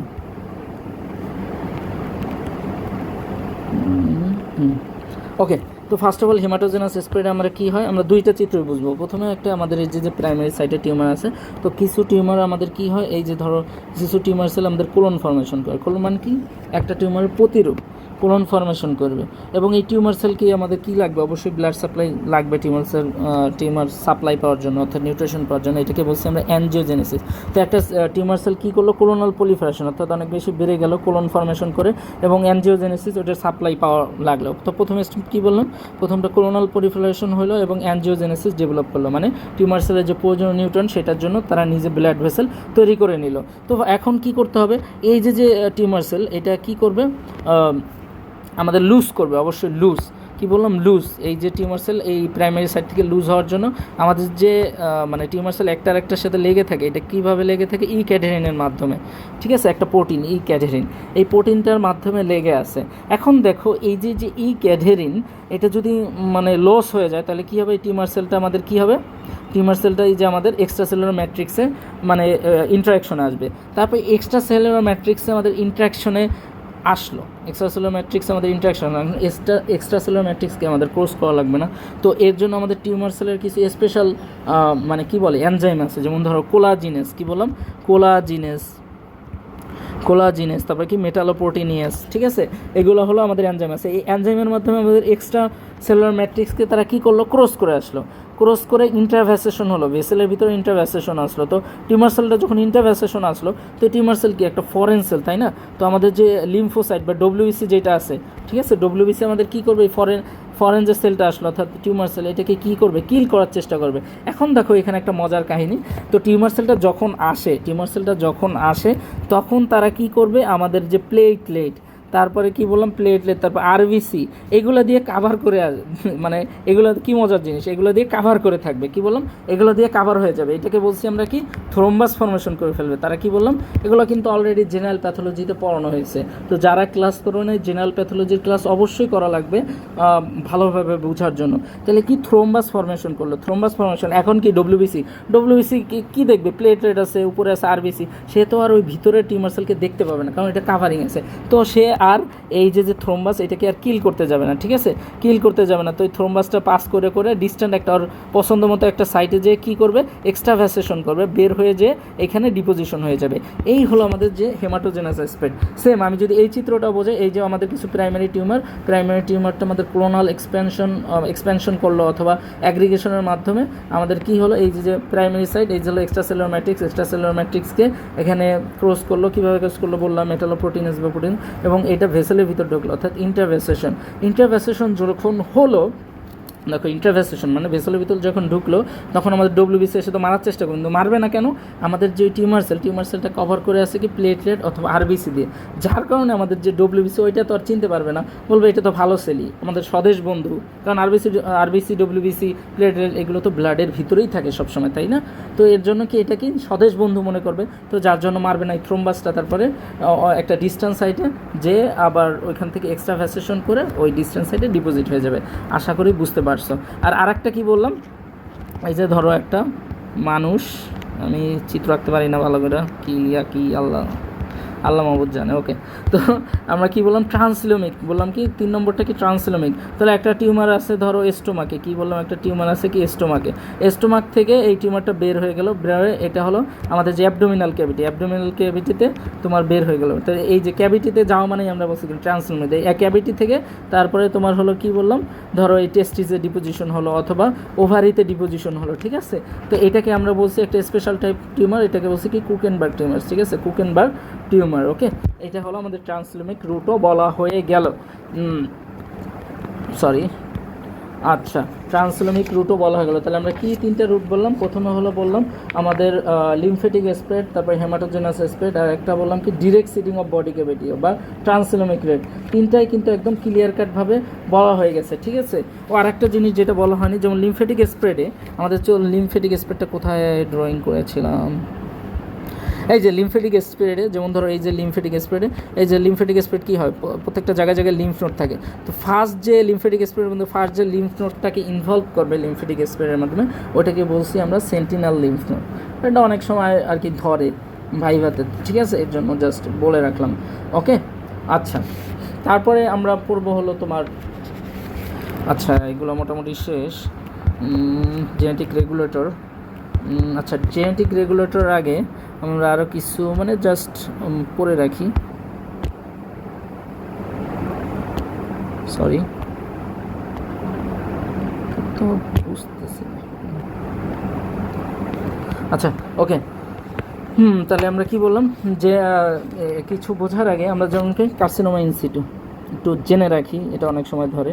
কার্সিনোমা ইনসিটু আমাদের নর্মালি কী হয়, একটা সেলের ভিতর কী থাকে, এপিথেলিয়াম থাকে, আবার নিচে কী থাকে, এপিথেলিয়ামের নিচে কি টিস্যু, এইগুলা তোমার বিভিন্ন ধরনের কি ব্যাকগ্রাউন্ড স্ট্রাকচার থাকে। তো এপিথেলিয়ামে একটা টিস্যু যখন কি বললাম একটা টিউমার যখন এপিথেলিয়ামে ইনভলভ আছে, কি বললাম এপিথেলিয়ামে পুরোটা এপিথেলিয়াম জুড়ে ইনভলভ আছে, আর এটা হলো ধরো বললাম বেসমেন্ট মেমব্রেন পুরো এপিথেলিয়াম জুড়ে আছে, কভারিং আছে, মানে পুরো এপিথেলিয়াম জুড়ে টিউমার সেলটা আছে, বাট বেসমেন্টকে ক্রস করে না, এটাকে বলছি আমরা কার্সিনোমা ইনসিটু। কি বললাম, কার্সিনোমা ইনসিটু। আচ্ছা কার্সিনোমা ইনসিটু বুঝা গেছে। কার্সিনোমা ইনসিটু কি তোমার হলো হুল এপিথেলিয়াম জুড়ে তোমার টিউমার সেল থাকবে, বাট বেস মেমব্রেনকে ক্রস করবে না, ঠিক আছে। যেমন এক্সাম্পল যদি বলি skin and carcinoma of the uterine cervix, কি বললাম, skin and carcinoma of the uterine cervix, এই ক্ষেত্রে আমাদের কার্সিনোমা ইনসিটু হয়, ঠিক আছে, মাথায় থাকবে। আচ্ছা তারপরে কিছু প্রি ক্যান্সারাস কন্ডিশন আছে, কি বললাম, কিছু প্রি ক্যান্সারাস কন্ডিশন আছে, কীরকম, যেমন ক্যান্সার এখনও হয় নাই, বাট এই কন্ডিশনগুলো থাকলে, এটা অনেক সময় 1-2 মার্কে জিজ্ঞেস করে, ক্যান্সার হয় নাই কিন্তু এই কন্ডিশন থাকলে ক্যান্সার হওয়ার চান্স বেশি, যেমন কি এরিথ্রোপ্লাকিয়া এক্সাম্পলগুলো জেনে নেবা। তো লিউকোপ্লাকিয়া, ঠিক আছে, এগুলো কিন্তু জানা লাগবে। তারপর আলসারেটিভ কোলাইটিস, এই মানে কি কোলন ক্যান্সার করে, ঠিক আছে, আলসারেটিভ কোলাইটিস ইত্যাদি থাকলে কী হবে, প্রি ক্যান্সারাস কোলন, মানে এখনও ক্যান্সার হয় নাই বাট ক্যান্সার হওয়ার চান্স আছে। তো জিনিসগুলো বোঝা গেছে। তারপরে আর কিছু বাদ দিলাম, কার্সিনোমা ইন সিটি গেল। আচ্ছা আচ্ছা আচ্ছা, আর একটা জিনিস বোঝার চেষ্টা করি, যেমন কি বললাম, যেমন ধরো তোমার মানে ডিসপ্লাসিয়া আর অ্যানাপ্লাসিয়ার ভিতর ডিফারেন্স, অনেক সময় এটা কনফিউশন লেগে যায়, ঠিক আছে। ওই যে আমরা যে 10টা ফিচার মাইক্রোস্কোপিক ফিচার দেখলাম 10টা যে ফিচার দেখলাম না, 10টা, বা ওই যে বললাম লস অফ বেসাল পোলারিটি, প্লিওমরফিজম, হাবিজাবি, তো এইগুলো কিসে থাকবে, এগুলো এইখানেও থাকবে এইখানেও থাকবে, কিন্তু ডিসপ্লাসিয়া থেকে এটা হলো রিভার্সিবল, মানে রিভার্সিবল স্টেজ, আর এটা হলো ইরিভার্সিবল স্টেজ, এই দুইটাই হলো এখানে মেইন পার্থক্য। তাহলে আশা করি জিনিসটা বোঝা গেছে। ডিসপ্লাসিয়া আর অ্যানাপ্লাসিয়ার ভিতর বললাম কি 10টা ফিচার ডিসপ্লাসিয়াতে পাওয়া যাবে, অ্যানাপ্লাসিয়া, কিন্তু ডিসপ্লাসিয়াতে ফিচারগুলো কি রিভার্সিবল হবে, কিন্তু অ্যানাপ্লাসিয়াতে ফিচারগুলো আর রিভার্সিবল হবে না। এখন সব থেকে মানে হার্ড একটা টপিক, এটা হলো কি জেনেটিক রেগুলেটরস। কি বললাম, genetic regulators of the cell growth. তাহলে আমাদের কী কী জিন আছে, তো আমাদের যে নর্মাল একটা নর্মাল সেলকে রেগুলেট করার জন্য আমাদের কী জিন আছে, প্রোটো অঙ্ক জিন আছে, টিউমার সাপ্রেসর জিন আছে, দেখো, তারপরে বললাম কি ডিএনএ রিপেয়ার জিন আছে, তারপরে কি অ্যাপোপ্টোসিস রেগুলেটর জিন। এই 4টা জিন আমাদের নর্মাল সেলের গ্রোথকে কী করে, নর্মাল সেলের গ্রোথকে নিয়ন্ত্রণ করে, ঠিক আছে। তো আমি যদি এখন চিত্রটা আঁকি, ওই যে ফার্স্ট অফ অল যেই চিত্রটা আঁকছি ওই চিত্রটাই আবার আঁকতেছি, দেখো, ঠিক আছে। ওকে, দেখো, আচ্ছা, এটা হলো মনে করি আমরা প্রোটো অঙ্কোজিন, আর এটা হলো আমার মনে করি টিউমার সাপ্রেসর জিন। ওকে, তো আমরা জানি এখানে অলরেডি বলছি গ্রোথ রিসেপ্টর, একটা গ্রোথ ফ্যাক্টর আসলো, তোমার হলো এই গ্রোথ ফ্যাক্টর আসলো, দেখো একটা গ্রোথ ফ্যাক্টর আসলো, প্রোটো অঙ্কোজিন মানে তোমার এই গ্রোথ ফ্যাক্টরটা যখন আসবে গ্রোথ রিসেপ্টরের কাছে, তখন প্রোটো অঙ্কোজিন আমাদের যে সেলকে বা তোমার ডিএনএকে স্টিমুলেট করবে, ঠিক আছে। স্টিমুলেটেড করার মাধ্যমে এরা কি করবে, মাইটোসিস করবে একটা সেলকে, নর্মাল যে মাইটোসিসটা হয়, তো একটা সেল থেকে 2টা সেল হলো, কিন্তু এই যে একটা সেল থেকে 2টা সেল হলো, তারপরে কি হবে, গ্রোথ ফ্যাক্টরের কাজ কিন্তু শেষ হয়ে গেল। এখন নতুন যদি আবার ডিভাইড করতে হয় তখন কি হবে, এই গ্রোথ ফ্যাক্টর আবার আসা লাগবে। কি বললাম, এই গ্রোথ ফ্যাক্টর বলছে কি গ্রোথ ফ্যাক্টর গ্রোথ রিসেপ্টরের কাছে আবার আসা লাগবে, এবং যার কারণে আবার মাইটোসিস হবে। ওকে, এইভাবে কিন্তু আমরা একটা নর্মাল সেল, কি বললাম, নর্মাল সেল নিয়ন্ত্রণ করতেছে। যেই জায়গায় আমার গ্রোথ লাগতেছে, ধরো আমার কাইটা গেছে, তো এখানে আমাদের এখন মাইটোসিস হওয়া লাগবে, অর্থাৎ সেল গ্রোথ করা লাগবে। তখনই প্রোটো অঙ্কোজিনটা কী করবে, একটা গ্রোথ ফ্যাক্টর নিয়ে গ্রোথ রিসেপ্টরকে স্টিমুলেট করবে, যার কারণে মাইটোসিস হবে, এবং মাইটোসিসের মাধ্যমে এবং ওই সেলটা কিন্তু পরিপূরণ করবে, অর্থাৎ কাটাছেঁড়া জায়গায়। আচ্ছা, টিউমার সাপ্রেসর জিন। এখন দেখো টিউমার সাপ্রেসর জিন কি, এটা হলো দেখো গ্রোথ ফ্যাক্টর, দেখো গ্রোথ রিসেপ্টর, এটা ধরো গ্রোথ রিসেপ্টর আর গ্রোথ ফ্যাক্টর নাই। এখন গ্রোথ ফ্যাক্টর নাই, তো এটা বুঝবে কেমন, এটা বোঝার জন্য আমাদের একটা জিন থাকে, সেটা হলো কি টিউমার সাপ্রেসর জিন। এই টিউমার সাপ্রেসর জিন বুঝতে পারছে গ্রোথ ফ্যাক্টর নাই, সে কী করবে, এখানে মাইটোসিস হইতে দিবে না, কি বললাম, মাইটোসিস হইতে দেবে না, তাহলে এটাকে নিয়ন্ত্রণ করে। তাহলে দেখো কখন অ্যাবনর্মাল হয়, দেখো এটা কিন্তু অনেক কঠিন একটা টপিক, এটা বোঝার জন্য একটু মনোযোগ দেওয়া লাগবে একদম 100।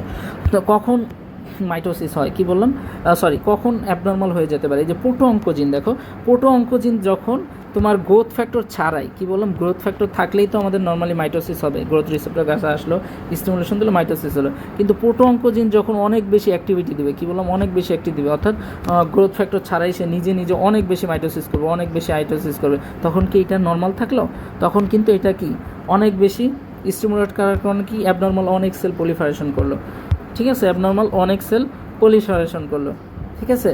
ধরো আমরা একটা গাড়ির কথা চিন্তা করি, একটা গাড়িতে কি হয়, একটা অ্যাক্সিলারেটর আছে আর একটা ব্রেক আছে। অ্যাক্সিলারেটর কি করে, আমাদের গাড়িটার স্পিড বাড়ায়, আর ব্রেকটা কি করে, ধরো আমার ব্রেক করে দেয়। তো অ্যাক্সিলারেটর মনে করো প্রোটো অঙ্কোজিন, আর ব্রেকটা মনে করো টিউমার সাপ্রেসর জিন। এখন দেখো এই দুইটা কি একদম মেইনটেনেন্স থাকে, দেখে আমার যখন স্পিড লাগবে আমি অ্যাক্সিলারেটর ইউজ করবো, এবং যখন ব্রেক লাগবে তখন। কিন্তু যখন আমার ধরো অ্যাক্সিলারেটর মানে অনেক বেশি কাজ করতেছে, কি বললাম, অ্যাক্সিলারেটর অনেক বেশি কাজ করতেছে, তাহলে কি আমি ব্রেক ফেল করে ফেলবো না। আবার ধরো আমার ব্রেক নাই, টিউমার সাপ্রেসর জিন নাই, সেই ক্ষেত্রেও কি আমার কি ব্রেক হবে না। তাহলে এইভাবে মনে রাখার চেষ্টা করো, জিনিসটা কিন্তু অনেক কঠিন, এভাবে মনে রাখার চেষ্টা করো। অর্থাৎ দুইটাই ধরো টিউমার সাপ্রেসর জিন মিউটেশন হয়ে টিউমার টিউমার সাপ্রেশন জিনের কাজ করতে পারতেছে না, অর্থাৎ বন্ধ করতে পারতেছে না সেল মাইটোসিস। তারপরে কি বললাম, প্রোটো অঙ্কোজিনের কাজ আরও বাড়াই দিতেছে। সেই ক্ষেত্রেও আমাদের কি বললাম সেই ক্ষেত্রেও আমাদের কিন্তু মাইটোসিস খালি হইতেই থাকবে, ঠিক আছে, মাইটোসিস কিন্তু বাড়তেই থাকবে, তো এটা কিন্তু কমবে না, ঠিক আছে। তো প্রোটো অঙ্কোজিনে দেখো কিছু এক্সাম্পল আছে, এক্সাম্পলগুলো মুখস্থ করতে হবে। আর রেস, তারপরে ইসার2 নিউ, এমওআইসি, তারপর টিউমার সাপ্রেশনের জন্য রেটিনোব্লাস্ট জিন ইম্পর্ট্যান্ট, তারপরে এই যে এটা তো TP53, তারপর ডিএনএ রিপেয়ার জিন TP53 এখানে লেখা যায়। এগুলো সবগুলোর এক্সাম্পল মনে রাখা লাগবে।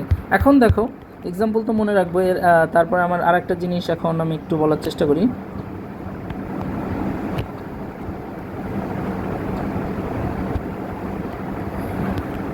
ওকে, দেখো প্রোটো অঙ্কোজিন তো বললামই, প্রোটো অঙ্কোজিন কীভাবে কাজ করে, ঠিক আছে, কিভাবে এটা হলো নর্মালি প্রোটো অঙ্কোজিনের মেকানিজমটা যদি বলি, প্রোটো অঙ্কোজিন কীভাবে ফাংশন করে দেখো বোঝার চেষ্টা করো। প্রোটো অঙ্কোজিন ফাংশন করবে, প্রোটো অঙ্কোজিনের ফাংশন ওই যে যেমন ধরো রেস একটার ফাংশন বুঝাইলেই হবে, অনেক এক্সাম্পল আছে প্রোটো অঙ্কোজিনের ফাংশন। এটা হলো মানে এটা বোঝায় না অনেক সময়, তাহলে এটা আমাদের জানা লাগবে। গ্রোথ, দেখো ফাংশনটা আমি আগে লিখি, গ্রোথ ফ্যাক্টর অ্যান্ড রিসেপ্টর। 2 নম্বর লাগবে হলো আমাদের সিগন্যাল ট্রান্সডিউসার। 3 নম্বর লাগবে হলো আমাদের ট্রান্সক্রিপশন ফ্যাক্টর। 4 নম্বর লাগবে হলো আমাদের সেল সাইকেল কম্পোনেন্টস।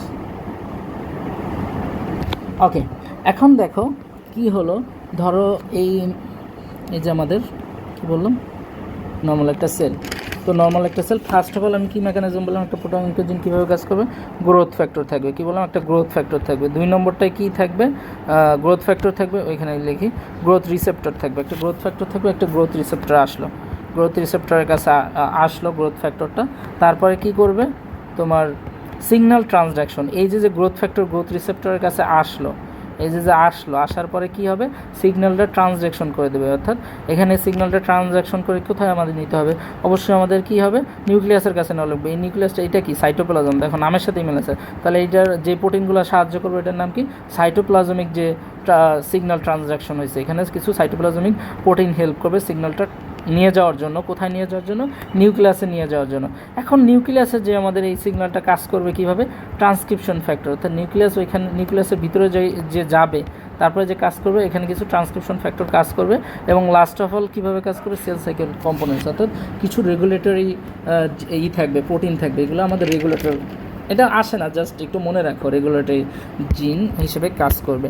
তারপরে টিউমার সাপ্রেসর জিন বললাম তো একটু আগে, টিউমারকে সাপ্রেস করে রাখবে। এখানে আমাদের অনেকগুলো এক্সাম্পল আছে, মেইনলি আমাদের মনে রাখা লাগবে রেটিনোব্লাস্টোমা জিন, আর একটা হলো P53।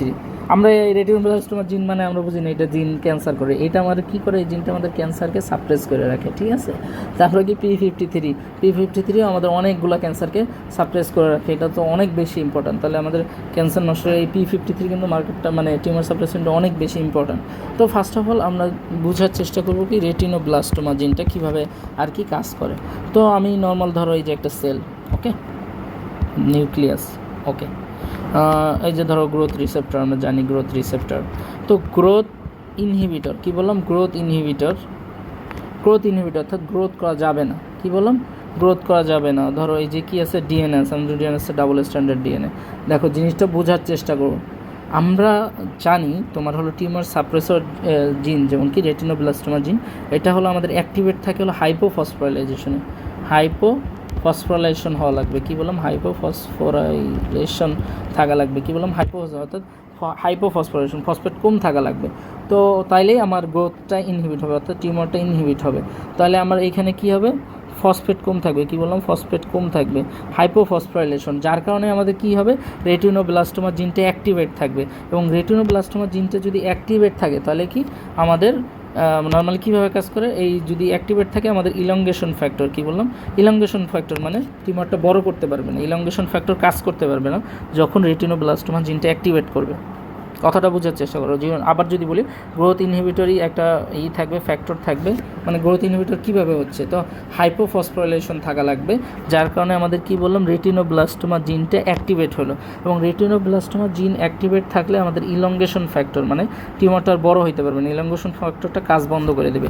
কিন্তু আমি যদি দিলাম এই যে একটা গ্রোথ ফ্যাক্টর আসলো গ্রোথ রিসেপ্টরের কাছে, এখানে কি করলো হাইপার ফসফোরাইলেশন, অনেক বেশি মানে ফসফেট যুক্ত হলো, হাইপার ফসফোরাইলেশন, ঠিক আছে, যার কারণে কি হবে রেটিনোব্লাস্টোমা জিনটা কী হলো ইনঅ্যাক্টিভেট, কারণ আমি জানি হাইপোফসফোরেশন রেটিনোব্লাস্টোমা জিন অ্যাক্টিভেট হয়, আর অনেক বেশি ফসফোরাইলেশন হলে রেটিনোব্লাস্টোমা জিন ইনঅ্যাক্টিভেট। এখন দেখো রেটিনোব্লাস্টোমা কাকে কন্ট্রোল করতো, ইলংগেশন ফ্যাক্টরকে কন্ট্রোল করতো, এখন যেহেতু কন্ট্রোল করতে পারছে না, তাহলে ইলংগেশন ফ্যাক্টর আস্তে আস্তে কীভাবে বেড়ে যাবে, যার কারণে একটা সময় টিউমার সেলটা কি বড় হইতে থাকবে। কথা কি ক্লিয়ার? রেটিনোব্লাস্টোমা আমি এগুলো একবারই বলছি, তো এই ভিডিওটা হলো তোমার হলো 2-3 বার করে দেখবা, তাহলে একদম দেখবে একদম মুখস্থ হয়ে গেছে, একদম বেসিক কনসেপ্ট ক্লিয়ার, কোনো নেক্সট টাইম আর তোমার এটা নিয়ে কোনো প্যারা খাওয়া লাগবে না, ঠিক আছে। এবং এক্সামের আগে কেন এই ভিডিওগুলো বেশি বেশি করা হচ্ছে, এক্সামের আগে দেখতে পারলে যাতে তোমার কোনো জিনিসগুলো যেন কঠিন লাগে না, already complete general pathology, haematology এইভাবে চিত্র একে একে বোঝানো হয়েছে, যাতে তোমার ভিজুয়ালাইজেশন ভালো হয়। ভিজুয়ালাইজেশন ভালো না থাকলে ভাই তুমি তোমার বেসিক কনসেপ্ট তুমি যত অনার্স পাও, মুখস্থ করে অনার্স পেয়ে কোনো লাভ নাই, তোমার আলটিমেটলি কী করতে হবে, এফসিবিএসে ক্র্যাক করা লাগবে, তখন হিউজ সাবজেক্ট, ঠিক আছে। তো তখন তোমার ভিজুয়ালাইজেশন হিসেবে যদি না পড়ো তাহলে কিন্তু এগুলো কাজে লাগবে না, ওকে। এটাই হলো আমার, এটা সবার ক্ষেত্রে আমি বলতেছি, ঠিক আছে। এখন আসো আমরা যদি আরেকটা কী বললাম P53 জিন, আচ্ছা P53 জিন এটা কিন্তু একই সাথে টিউমার সাপ্রেসর জিন এবং একই সাথে ডিএনএ রিপেয়ার জিন, ওকে। আমি বুঝাইতেছি জিনিসটা একদম কিন্তু ইম্পর্ট্যান্ট। তো এইটা কীভাবে কাজ করে, আবার আসো একটা সেলের ভিতর নিউক্লিয়াস আছে, ওকে। ধরো P53 একটা নর্মাল সেল ধরো ইউভি রেডিয়েশন অথবা আইআর রেডিয়েশনের মাধ্যমে নর্মাল সেলটা কী হলো, তোমার নর্মাল সেলের অবশ্যই কী হবে, রাপচার হবে কিছু, বা ডিএনএ চেঞ্জ হয়ে যাবে, ডিএনএ রিপেয়ার হবে, অথবা সেলটা আর কি অ্যাবনর্মাল হয়ে যাবে, এক কথায় মনে রাখো। তো এই জায়গায় আছে কি আমাদের P53 ক্রোমোজোম মনে হয় 13তে। তো P53 জিন দুইভাবে কাজ করে, একটা হলো P53 জিন কোথায় সাইটোপ্লাজমে চলে আসলো, সাইটোপ্লাজমে আইসা এটা কীভাবে ভাগ হলো, P21 এবং গার্ড 45, ঠিক আছে। তো গার্ড 45 আসে, এবং P21 হলো দেখো সেলটা এখন ভালো নাই, তাহলে সেল সাইকেলটাকে অ্যারেস্ট করে দেবে, অর্থাৎ এক্ষেত্রে অ্যারেস্ট করে দেবে, যাতে এই সেলটা আর কি আরও বেশি খারাপ না হতে পারে। আর গার্ড 45টা হিসেবে ডিএনএ রিপেয়ার হিসেবে কাজ করে, কী বললাম, ডিএনএ রিপেয়ার হিসেবে কাজ করে। এক ডিএনএ রিপেয়ার করে যদি ভালো করতে পারে, ভালো তো সাকসেসফুল করতে পারলো তাহলে ঠিক হলো, যদি আনসাকসেসফুল হয় অর্থাৎ ভালো না হয় সেই ক্ষেত্রে এটাকে কী করে ফেললো, অ্যাপোপ্টোসিসের মাধ্যমে মেরে ফেললো। তো আশা করি বোঝা গেল P53 জিন দুইটা হিসেবে কাজ করে, এবং এটা কিন্তু অনেক তোমার হলো টিউমারকে কী করে সাপ্রেস করে রাখে, রেগুলেট ডিএনএ রিপেয়ার করে, ঠিক আছে। তো এই ক্ষেত্রে আমরা কিন্তু বোঝার চেষ্টা করলাম। এখন আসো আর একটা important topic, types of carcinogen. এখান থেকে অনেক বারবার কোশ্চেন আসে, এটা আমার বুঝতে হবে, ঠিক আছে। কার্সিনোজেন কিন্তু এই যে আমার যে ড্যামেজটা কী করলো একটু আগে দেখলাম না, একটা টিউমারকে যে ড্যামেজ করলো, ড্যামেজটা কে করে, এই ড্যামেজটা করে কার্সিনোজেন, ঠিক আছে। কার্সিনোজেন আমাদের কার্সিনোজেন কাকে বলে, তো কার্সিনোজেন আমরা যেটা বললাম, that substances that cause genetic mutation, এক কথায় মনে রাখো দ্যাট কজ, এখানে লেখা নাই, যেটা substance cause genetic mutation,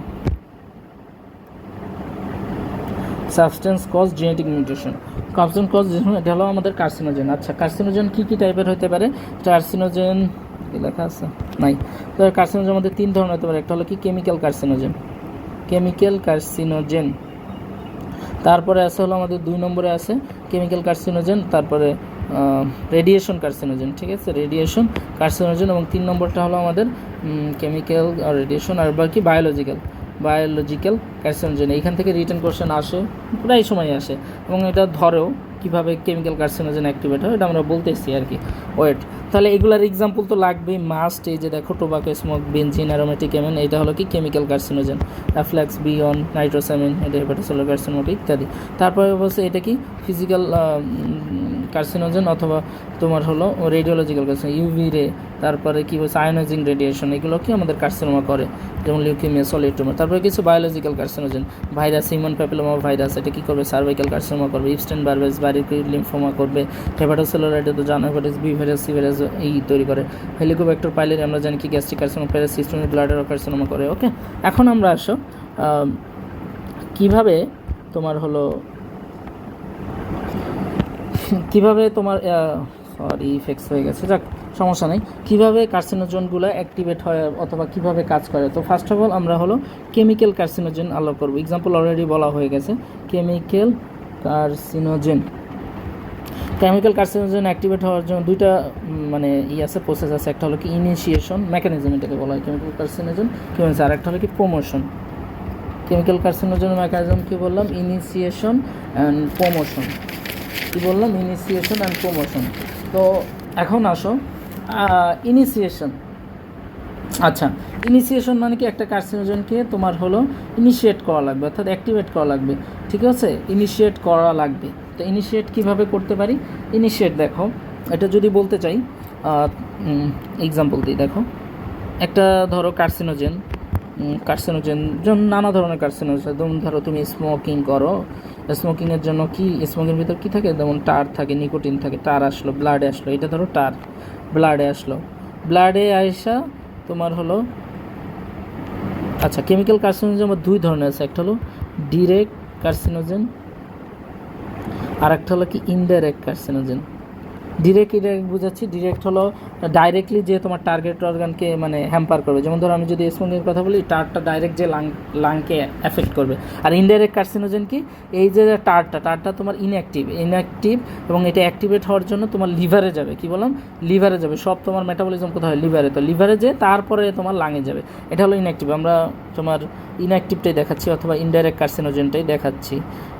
indirect carcinogen এইটা হলো ধরো লিভার, এই যে ধরো লিভারের একটা সেলের ভিতর, এই যে ধরো এন্ডোপ্লাজম, ওকে, এটা ধরো লাং ধরো, ঠিক আছে, লাঙের সেলের এই যে সেলের ভিতর নিউক্লিয়াস, লাঙের সেলের ভিতর নিউক্লিয়াস, ওকে আসলো। ওকে, এখন দেখো এই যে টার, এটা হলো আমরা কি বলতেছি, ইনডাইরেক্ট কার্সিনোজেন সম্পর্কে, কীভাবে ইনিশিয়েশন হয়, ঠিক আছে, কীভাবে ইনিশিয়েশন হয়। তো টারটা এসে প্রথমে লিভারে আসলো, লিভারে আমাদের কি থাকে, P450 থাকে, এবং P450-র মাধ্যমে এই লিভারে এন্ডোপ্লাজমিক রেটিকুলামে আসলো, টারটা কি অ্যাক্টিভেট হলো, কি বললাম, টারটা অ্যাক্টিভেট হলো, টারটা অ্যাক্টিভেট হয়ে এই যে আমাদের কিসে আসলো, লাং টার্গেট অর্গানে আসলো, টার্গেট অর্গানে সাইটোপ্লাজমে ঢুকার পর এই যে কি, এটা টারটা কি করবে, ইলেকট্রন ডেফিসিয়েন্ট মানে ইলেকট্রন লস করবে একটা। এখন দেখো ইলেকট্রন লস করলে কী হবে, পজিটিভ হয়ে গেল, তাই এটাকে বলা হয় ইলেকট্রোফিল, কি বললাম, এটাকে বলা হয় ইলেকট্রোফিল। ওকে, ইলেকট্রোফিল, পজিটিভ হয়ে গেলো ইলেকট্রোফিল। আর আমরা জানি কি ডিএনএ হলো নেগেটিভ, বুঝছে, ডিএনএ সবসময় কি নেগেটিভ চার্জযুক্ত, তাহলে পজিটিভ নেগেটিভকে কি অ্যাট্রাকশন করবে, এবং অ্যাট্রাকশনের জন্য হিট প্রোডাকশন হবে, এবং হিট প্রোডাকশনের জন্য আমার কি হবে, তোমার হলো মিউটেশন হয়ে তোমার হলো কার্সিনোজেনটা ইনিশিয়েশন, এই যে এটা কী বললাম, ইনিশিয়েশন হবে। তো মিউটেশন হলো, তো কার্সিনোজেন তোমার হলো কি বললাম, টিউমার, এটা মিউটেন্ট সেল তৈরি করলো, মিউটেন্ট সেল আর টিউমার সেল তৈরি করলো। এই মিউটার সেলটা আস্তে আস্তে কী করবে, ডিভাইড হতে থাকবে, এটাকে বলছি প্রমোশন। বোঝা গেছে, এটাকে বলছি প্রমোশন। তাহলে কেমিক্যাল কার্সিনোজেন কীভাবে অ্যাক্টিভেট হতে পারে, একটা হলো ডিরেক্ট কার্সিনোজেন আছে, ইনডাইরেক্ট কার্সিনোজেন। ডিরেক্ট কার্সিনোজেনটা আমরা কী বললাম, ডাইরেক্টলি যে লাংকে এফেক্ট করবে, এবং ইনডাইরেক্ট কার্সিনোজেন প্রথমে ব্লাডে আসবে, ব্লাড থেকে লিভারে যাবে, লিভার যে অ্যাক্টিভেট হবে, এবং লিভার থেকে অ্যাক্টিভেট হয়ে এটা কোথায় যাবে, লাঙের যে টার্গেট সেল আছে, লাঙের প্রথমে সাইটোপ্লাজমে যে একটা ইলেকট্রন ডেফিসিয়েন্ট করবে, এবং ইলেকট্রন ডেফিসিয়েন্টের কারণে এটা কি পজিটিভ চার্জ যুক্ত হয়ে যাবে। এবং আমরা জানি কি নিউক্লিয়াসের ভিতর যে ডিএনএ থাকে, ডিএনএটি আবার নেগেটিভ চার্জ যুক্ত, এবং পজিটিভ নেগেটিভকে অ্যাট্রাকশন করবে, একটা হিট প্রোডাকশন হবে, এবং মিউটেন্ট সেল তৈরি হবে, এবং এই মিউটেন্ট সেলগুলো ডিভাইডেড হয়ে আমাদের মাইটোসিসের মাধ্যমে, আনকন্ট্রোল মাইটোসিসের মাধ্যমে আমাদের প্রমোশন করবে। প্রথমে ইনিশিয়েশন হলো, তারপরে প্রমোশন করলো। তো কেমিক্যাল কার্সিনোজেন কীভাবে ক্যান্সার করলো দেখতে পাইলাম। তো এখানে আমি কিন্তু পুরোপুরি ভালোভাবে বলে গেছি। তারপর আছে কি ফিজিক্যাল কার্সিনোজেন, ফিজিক্যাল বা রেডিয়েশন কার্সিনোজেন, ইউভি লাইট এবং আইআর রে। তো ইউভি লাইটও আমি যদি বলতে চাই শর্টকাটে যদি বলি, এই যে ধরো সানরে থেকে যে ইউভি লাইটটা আসছে, ইউভি লাইটটা আমাদের যে ডিএনএ থাকে, ডিএনএতে কী থাকে, অ্যাডেনিন, গুয়ানিন, সাইটোসিন, আর thymine, adenine, guanine, thymine, cytosine, ঠিক আছে, এইভাবে থাকে পিউরিমিন আর পাইরিমিডিন করে। কিন্তু আমাদের যখন ইউভি লাইটটা আসবে, এই ডিএনএ সিকোয়েন্সটা চেঞ্জ করে কী করবে, পাইরিমিডিন করে যাবে, যার কারণে একটা কি আনকন্ট্রোল, মানে কি একটা ডিএনএ চেঞ্জ হয়ে গেলো, যার কারণে আনকন্ট্রোল ম্যাটিস হয়। এবং আইআর রে কীভাবে কাজ করে, আইআর রেটা হলো তোমার এই যে সাইটোপ্লাজমের ভিতর যে ওয়াটার আছে, এই যে আইআর রে আসলো, যেমন এক্স রে, গামা রে ইত্যাদি আসলো, ওয়াটারটা ভাইঙা কী করলো, রেডিকেল তৈরি করলো, এই রেডিকেলগুলো তোমার ডিএনএতে যে চেঞ্জ করলো। ঠিক আছে, দুইটা শর্টকাটে বলে দিলাম, এগুলো এত ইম্পর্টেন্ট যে বোঝার জন্য বললাম। এবং 3 নম্বরটা হলো, আমরা কী বললাম, 3 নম্বরটা হলো প্রথমটা কেমিক্যাল পড়লাম, ফিজিক্যাল পড়লাম, বায়োলজিক্যাল ওই যে এক্সাম্পলগুলো অলরেডি বলা হয়েছে, হিউম্যান প্যাপিলোমা ভাইরাস, তারপরে তোমার hepatitis C virus, B virus ইত্যাদি, তারপরে সিস্টোজোমিয়াসিস ইত্যাদি ব্লাডার ক্যান্সার করে। ওকে, এখন আসো, এখন কি বলবো, এখন হলো ইফেক্টস অফ নিওপ্লাসিয়া কী কী ইফেক্ট দেয়। তো লোকাল কিছু ইফেক্ট আছে অবশ্যই। একটা নিওপ্লাসিয়া কি, compression of the adjacent structure, ধরো এই যে এটা হলো একটা স্টোমাক যদি এই যে কি এটা অ্যান্ট্রামের দিকে যদি করে বা পাইলোরাসের দিকে যদি একটা টিউমার হয়, তাহলে কি খাবারটা বের হইতে পারবে না, এর জন্য ভমিটিং হবে, অ্যানোরেক্সিয়া এগুলো ডেভেলপ করবে, কম্প্রেশন হইতে পারে। ঠিক আছে, তারপর অবস্ট্রাকশন করে ফেললো। তারপরে বিপিএ যদি চিন্তা করি, একটা পোস্টেডের এই যে কী থাকে, ইউরেথ্রা যায় না পাস করে, তো পোস্টেডে এই যে এই পাশ দিয়ে তোমার যদি বেশি গ্রোথ হইতে থাকে, সেক্ষেত্রে ইউরেথ্রাকে চাপ দেবে, কম্প্রেশন করবে, বুঝা গেল, কম্প্রেশন, অবস্ট্রাকশন ইত্যাদি হবে। Local effect. সিস্টেমিক ইফেক্ট আমরা বোঝার জন্য একটু বলি, সিস্টেমিক কী কী ইফেক্ট দেয়। সিস্টেমিক হলো আমাদের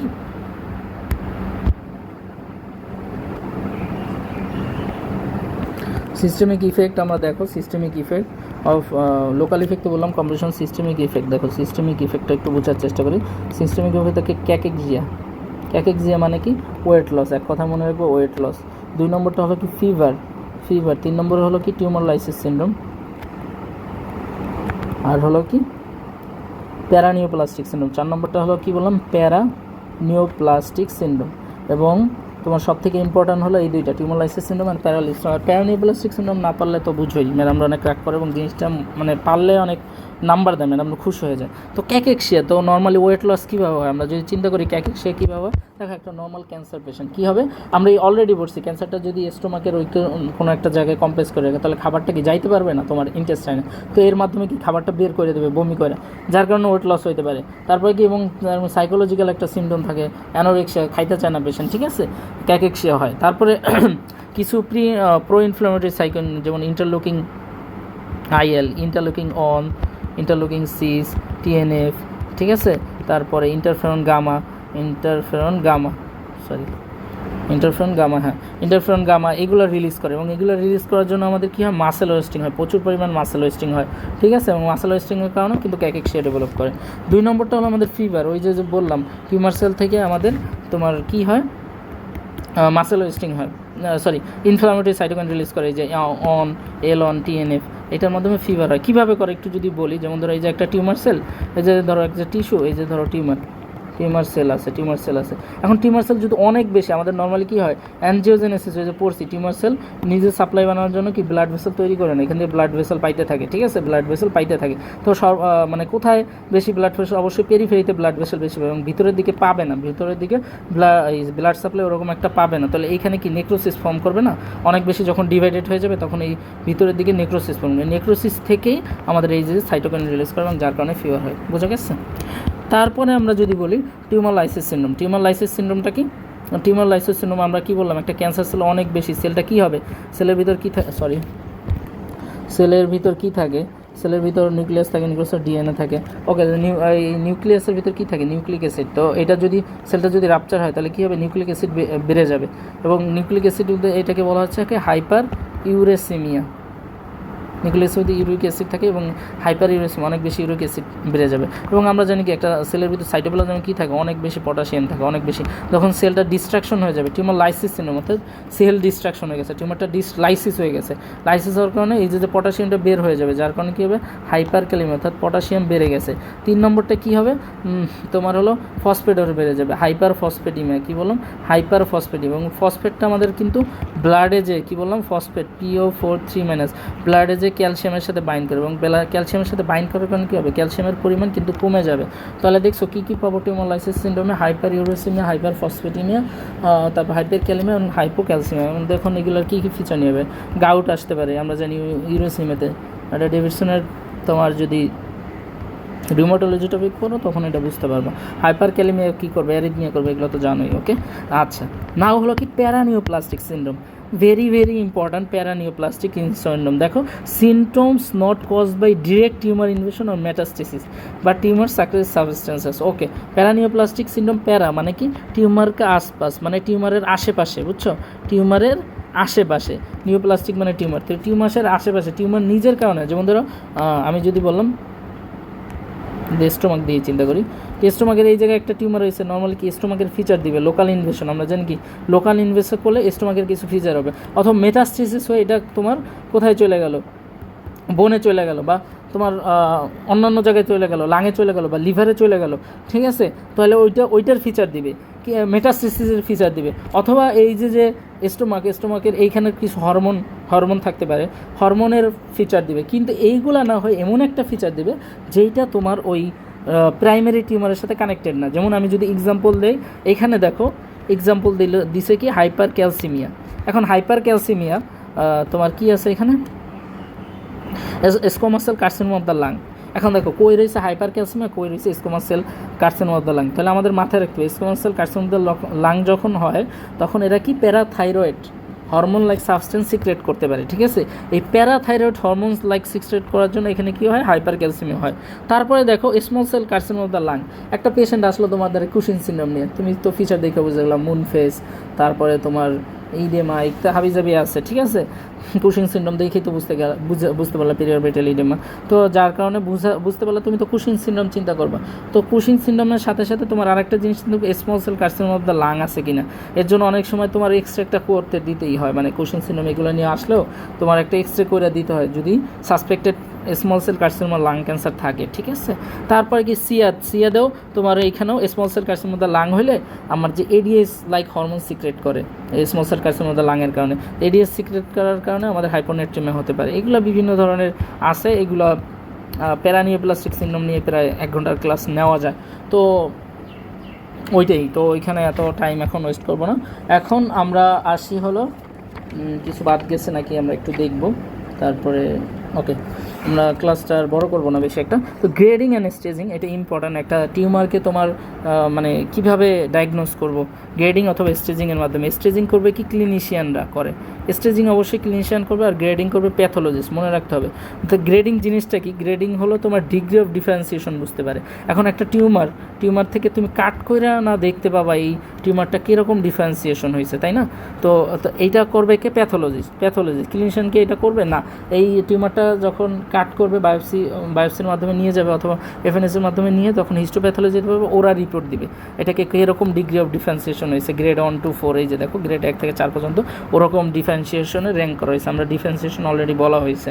তারপর কি স্টেজিং হলো টিএনএম স্টেজিং করে, এটা করবে কি ক্লিনিশিয়ান। একটা ক্লিনিশিয়ান কীভাবে বুঝবে, প্রাইমারি টিতে হলো কি primary size of the tumour, ঠিক আছে, প্রাইমারি সাইজ।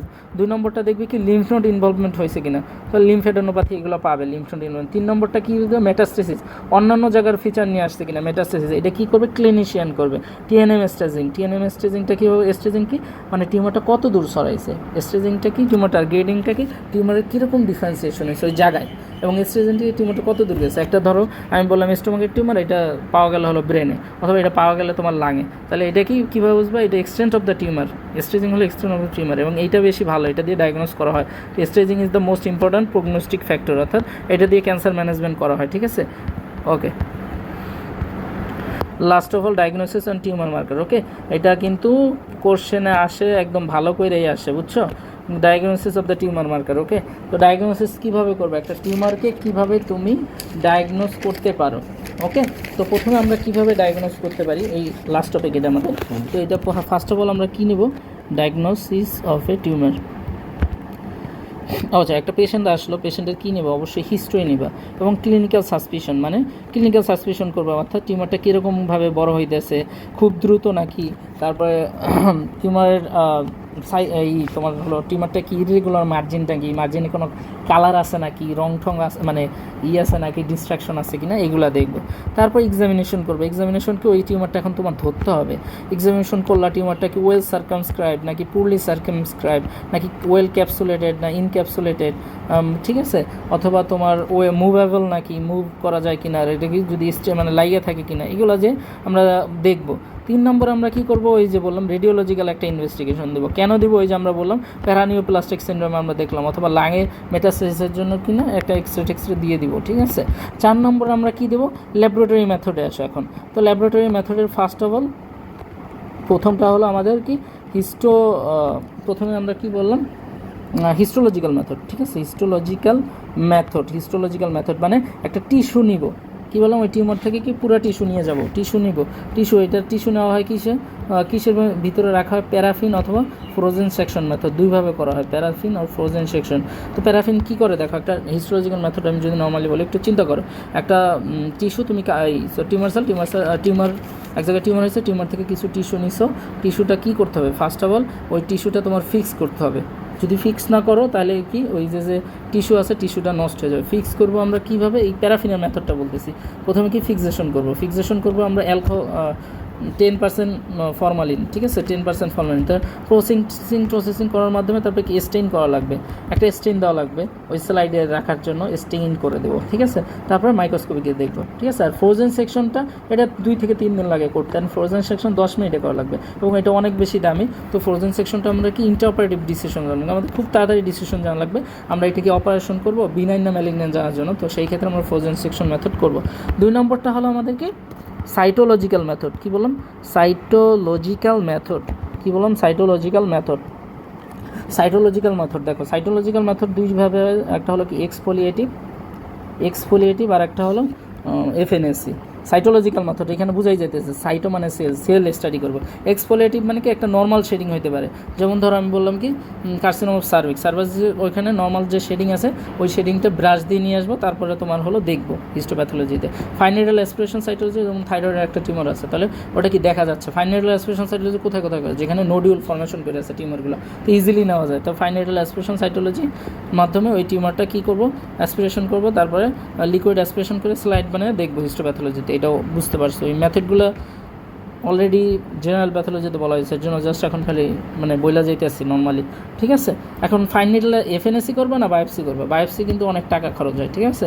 তো নর্মালি যদি দেখো পেশেন্ট গরিব, তাহলে এফএনএসি করার সুযোগ থাকলে এফএনএসি করবা এবং সেল দেখার চেষ্টা করবা, ঠিক আছে। এবং এফএনএসি করলে কি তোমার নন ইনভেসিভ, বেশি একটা ইনভেসিভ না, একটা সিরিঞ্জ ঢুকে করা হয়, ঠিক আছে। কিন্তু বায়োপসি করলে কি রক্ত বাইরে যাবে, অনেক বেশি বাইরে যাবে। ওকে, তারপরে আসো কি হিস্টোকেমিস্ট্রি, কি বললাম, হিস্টোকেমিস্ট্রি আর হলো সাইটোকেমিস্ট্রি। এই যে হিস্টোলজিক্যাল মেথড, এই যে সাইটোলজিক্যাল মেথড, এইগুলাই তোমার হলো কীভাবে করা যায়, একটা নানা ধরনের ডিফারেন্ট স্পেশাল স্টেন দিয়ে করা হয়, হিস্টোকেমিস্ট্রি অ্যান্ড সাইটোকেমিস্ট্রি। অ্যান্ড বর্তমানে কী করা হচ্ছে বেশি, ইমিউনো হিস্টোকেমিস্ট্রি, এটা শুধু ইমিউনো হিস্টোকেমিস্ট্রি, অর্থাৎ টিস্যুতেই করা হয় বেশি।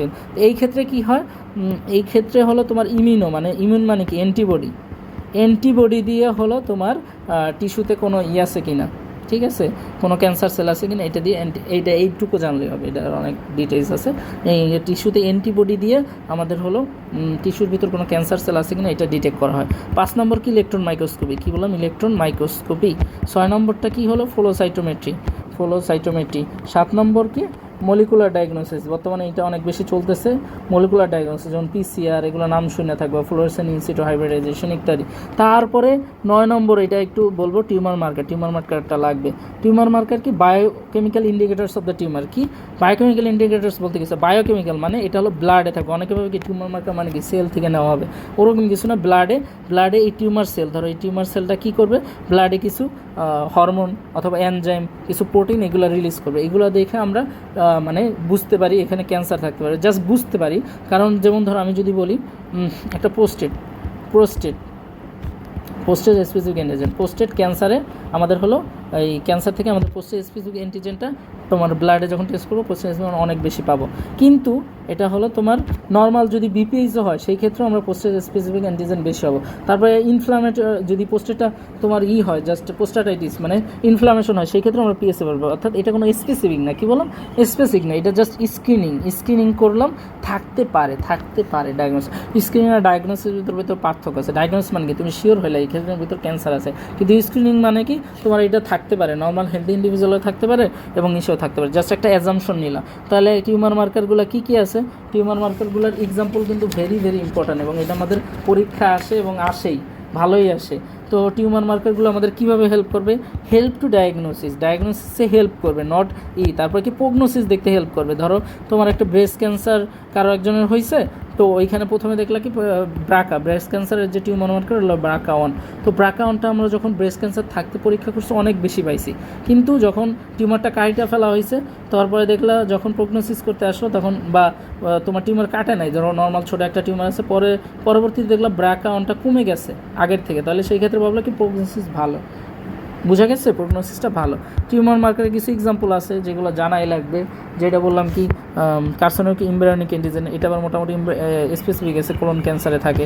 তারপরে 2 নম্বর কী বলছিলাম প্রোস্টেট স্পেসিফিক অ্যান্টিজেন, তারপরে 3 নম্বর কী বলছে ক্যালসিটোনিন, এগুলো বিভিন্ন ধরনের টিউমার মার্কারগুলো। তারপরে কি CA125 এইটাও ইম্পর্ট্যান্ট আছে, ওভারিয়ান কার্সিনোমাতে পাওয়া যায়। তারপরে তোমার আলফা ফিটোপ্রোটিন হেপাটোসেলুলার কার্সিনোমাতে পাওয়া যায়। এগুলো কয়েকটা জানা লাগবে এবং মুখস্থ করা লাগবে।